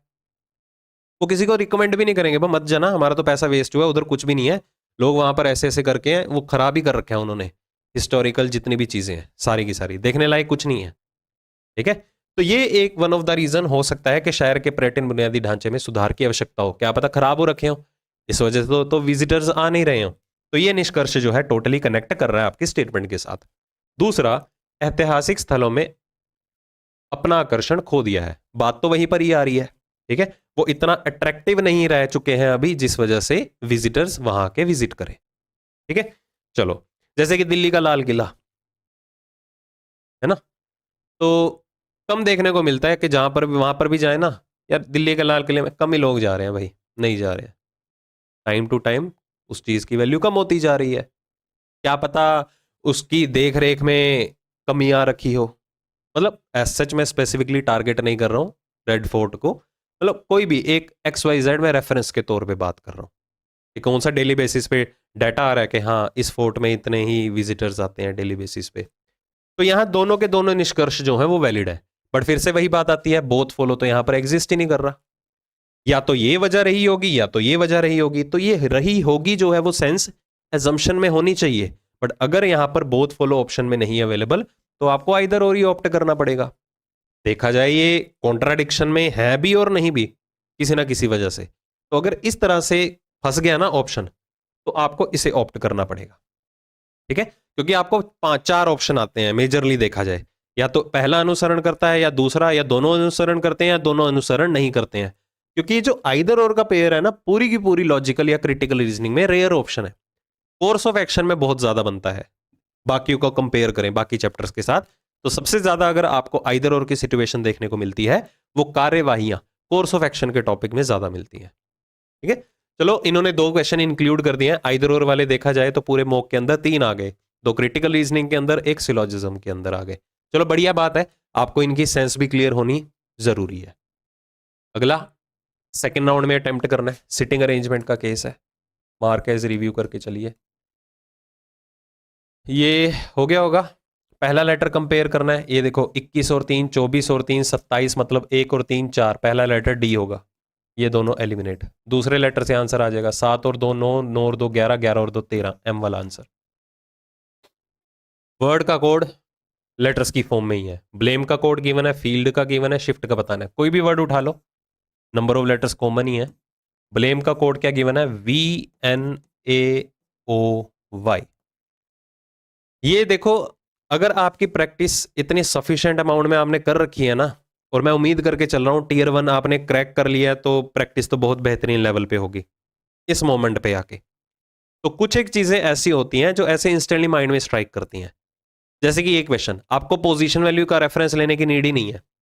बी का विपरीत अक्षर क्या होता है, वाई, एल का विपरीत क्या होता है, ओ, एम का विपरीत क्या हो गया, एन, ई का विपरीत क्या हो गया, वी। तो बीच वाले अक्षर को एज इट इज रखा गया, मतलब सेंटर वाले लेटर को कुछ छेड़ने की जरूरत नहीं है, रिवर्स सीक्वेंस में हर लेटर का विपरीत अक्षर ऑपोजिट लेटर ले लिया गया। तो जैसे कि शिफ्ट में टी का विपरीत सबसे पहले आ जाएगा, टी का विपरीत कौन हुआ, जी, आंसर की स्टार्टिंग जी से होगी, बस एग्जाम पॉइंट ऑफ व्यू से रेफरेंस यही लेके चलना है, ऑप्शन को कंपेयर किया, आंसर मार्क कर दिया, ठीक है। चलो, तो ये था, अब हम करते हैं जो हमने, ये 30th क्वेश्चन था, हमने जो अब मार्क एज रिव्यू किए हैं उन क्वेश्चन को उठा लेते हैं। चलो अभी 1 बाय 1। तो पहला क्वेश्चन हमारे पास ये था कि नंबर और साइंस दोनों को आपस में इंटरचेंज करना है ताकि इक्वेशन आपकी बैलेंस हो जाए।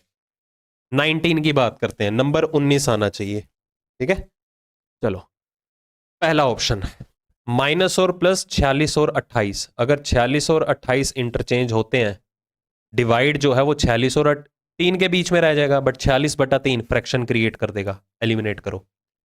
माइनस और डिवाइड, डिवाइड का साइन देख लो कहां पर जा रहा है, बस माइनस की जगह आ गया डिवाइड, 46 और 3 इंटरचेंज होंगे। अगर 46 और 3 इंटरचेंज होंगे तो 17/3 बना, यही होगा ना, 17/3 आ गया। अगर ये 17/3 आ गया, वो तो फ्रैक्शन क्रिएट करा, डिनोमिनेटर में वैल्यू एग्जिस्ट कर रही है, बट मल्टीप्लीकेशन में 392 है, तो अगर 17/3 हुआ तो 392 देखो 3 से डिवाइड होता है, 9 और 3 12 और 2 14, नहीं 392 3 का मल्टीपल नहीं है, ये फ्रैक्शन ही क्रिएट करेगा। एलिमिनेट करो। 17 और 28 इंटरचेंज हो सकते हैं, डिवाइड और मल्टीप्लाई इंटरचेंज। अगर डिवाइड और मल्टीप्लाई इंटरचेंज होंगे, मल्टीप्लाई की जगह डिवाइड आ गया, तो 392 देखिए 28 17 की जगह जाएगा, मतलब 392/28। क्या 392 28 के टेबल पे आता है? 28 से कम 28, 11 रह गए 28, बिल्कुल आता है, 14 गुना है। 392 जो है वो 28 का 14 गुना है। डिवाइड हो रहा है, फ्रैक्शन जनरेट नहीं हो रहा है, ये आंसर देने के लिए एलिजिबल है। 3 और 7 17 प्लस और डिवाइड, प्लस की जगह आ गया डिवाइड, 3 और 17 एक्सचेंज होंगे। अगर प्लस और डिवाइड एक्सचेंज होंगे तो 46/28, फिर से एक फ्रैक्शन क्रिएट हो रहा है। आंसर हमें न्यूमरल वैल्यू में गिवन था, डायरेक्टली सी ऑप्शन ऑप्ट कर लो, सॉल्व करने की भी नीड नहीं थी इसे तो। ठीक है, इससे अगला हमने वर्ड का कोड नंबर की फॉर्म में गिवन था, उसे भी स्किप किया था। क्लाउड का कोड गिवन है, ट्रबल का कोड गिवन है, तो जिसमें नंबर ऑफ लेटर्स कम हो हमेशा सबसे पहले उसको टारगेट किया करो। ठीक है, चलो पहला टास्क, सबसे पहले एक्चुअल पोजीशन वैल्यू 3 12 15 21 और 4, 21 4 25 15 40 और 15 कितने हो गए? 40 और 15 55। अब ये तो आ गया 55, हमें चाहिए 80। अब बाईं ओर से पोजीशन वैल्यू का सम करके रिजल्ट नहीं आ रहा, दूसरा ऑल्टरनेट होता है दाईं ओर से ले लेते हैं। दाईं ओर से मतलब 24 15 12 नहीं करना। नंबर ऑफ लेटर्स कितने हैं? 5, तो 27 का 5 गुना, क्योंकि हर लेटर की पोजीशन वैल्यू दाईं ओर से लोगे और बाईं ओर से लोगे तो जोड़ 27 बनता है ना। इधर 27 इधर 27 इधर 27, तो 27 कितने बने? 5 बने, तो 27 का 5 गुना कितना हो गया? 35, 135। तो 135 में से ये 55 माइनस कर दो। ये 55 क्या था? बाईं ओर से हर अक्षर की पोजीशन, ठीक है, जिसको हमने जोड़ा। 135 में से 55, ये देखो 80 आ रहा है, डायरेक्टली गिवन आ रहा है, मतलब यहां पर हर लेटर की पोजीशन वैल्यू को राइट हैंड साइड से काउंट करके सभी को ऐड किया गया है। ठीक है, तो एक्रोबैट का क्या करेंगे? ये देखो कैसे करना है काउंट। 26, ओके, 26 और 24 50, ऐसे करना है। 50 और 9 59, 59 और 12, ऐसे आपके दिमाग में आना चाहिए हर लेटर की पोजीशन वैल्यू दाईं ओर से क्या है। 59 और 12 71, 71 और 25 96, 96 प्लस 26 कितने हो गए? 9 2 11, 122, 96 और हाँ 122 और 7 कितने हो गए? 129। 122 तो हम क्रॉस कर चुके थे, ऑप्शन देख सकते थे वैसे। ठीक है जी, चलो एक तो ये हो गया, और कौन सा हमने मार्क एज रिव्यू किया था? डेटा सफिशिएंसी का किया था, देख लेते हैं। मैं 1 बाय 1 यहाँ ट्रैवल कर रहा हूँ। ये सारे हो गए थे,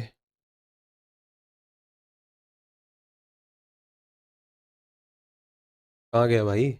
ये रहा, चलो इस पे आइए।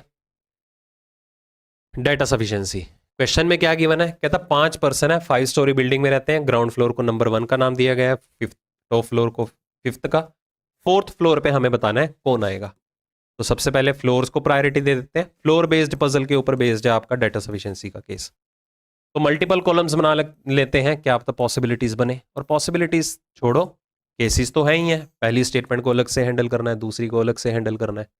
जी लिव्स अबव एच फ्लोर, जी जो है वो एच के ऊपर वाले फ्लोर पे है, कहां पर है पता नहीं है। H lives below S floor, H जो है वो एस के नीचे है, या हम कह सकते हैं एस जो है वो एच के अबव में है। ना हमें एस का पता है, ना जी का पता है, ना एच का पता है, बट हम जी और एस के बारे में श्योर हैं कि ना तो जी फ्लोर रहेगा ग्राउंड फ्लोर पे, ना एस फ्लोर रहेगा। ठीक है, तो पहली से तो आंसर आएगा ही नहीं, हमें कैसे पता चलेगा कि 4th फ्लोर पे कौन आके रह रहा है। दूसरी इक्वेशन उठाते हैं। 2 person live between G and H, G और एच के बीच में 2 व्यक्ति रहते हैं। अब 2 व्यक्ति रहेंगे, बट जी एच के अबव में है या बिलो में, ऊपर है या नीचे है, कुछ पता नहीं है। इसको अलग से हैंडल कर रहे हैं, अभी इसके साथ मर्ज मत करके सोच लेना। D lives just above L floor, D जो है वो एल के जस्ट ऊपर वाले फ्लोर पे रहता है। कौन से फ्लोर पे पता नहीं है। 2 floor gap between S and L, S और एल के बीच में 2 फ्लोर का गैप है। ठीक है, अब ये भी कंफर्म नहीं है कि एस एल के अबव में रहेगा या बिलो में रहेगा। अब जी और एच के बीच में 2 पर्सन है, एस और एल के बीच में 2 पर्सन है, एल के जस्ट अबव में डी रहता है। एल में यहां ले लूं, डी यहां ले लूं, एल 2 के गैप में एस यहां आ जाएगा। एल यहां ले लूं, डी यहां ले लूं, एल 2 के गैप में एस यहां आ जाएगा। एल यहां ले लो, या एल यहां नहीं आ सकता थर्ड फ्लोर पे, क्योंकि 2 के गैप में एस कहां बिठा दोगे, बट एल यहां तो आ सकता है। तो 3 केसेस बनेंगे, एल यहां भी पॉसिबल है आना, एल यहां पर भी पॉसिबल है, एल यहां पर भी पॉसिबल है। एल के जस्ट अबव में डी यहां आ जाएगा, यहां आ जाएगा, यहां आ जाएगा। 3 केसेस बन गए। एल और एस के बीच में 2 का गैप है, एल 2 के गैप में एस यहां आ सकता है, एल 2 के गैप में एस यहां आ सकता है, एल 2 के गैप में एस यहां आ सकता है। ठीक है, हमने इसे यूज कर लिया, हमने इसे भी यूज कर लिया। अब जी और एच के बीच में 2 का गैप है, ये वाला केस कैंसिल हो गया। देखो जी और एच के बीच में 2 का गैप मेंटेन नहीं होगा। ठीक है, यहां भी मेंटेन नहीं होगा, बस यही वाला केस बच जाएगा। अब जी एच के अबव में है या बिलो में है कुछ नहीं कहा जा सकता, है ना, बट हमें तो बताना है ना कि 4th फ्लोर पे एक्चुअल में कौन आ रहा है। 4th के अलावा कुछ भी बात होती तो हम बता देते 4th या 1st के अलावा, बट आंसर श्योरिटी में आना चाहिए, मतलब दूसरी स्टेटमेंट में भी डाटा सफिशिएंट नहीं है जो हमें क्वेश्चन का आंसर बता पाए, तो हमें दोनों को मर्ज करना होगा। अगर दोनों को मर्ज करें तो यहां से ही क्लियर हो रहा है कि जी जो है वो एच के ऊपर आ रहा है। अगर जी एच के अबव में आ रहा है तो यहां से हटा दो एच को, यहां से जी को हटा दो, और दूसरी कंडीशन भी सेटिस्फाई होनी चाहिए, इस बात का ध्यान रखिएगा, एस भी एच के ऊपर आना चाहिए।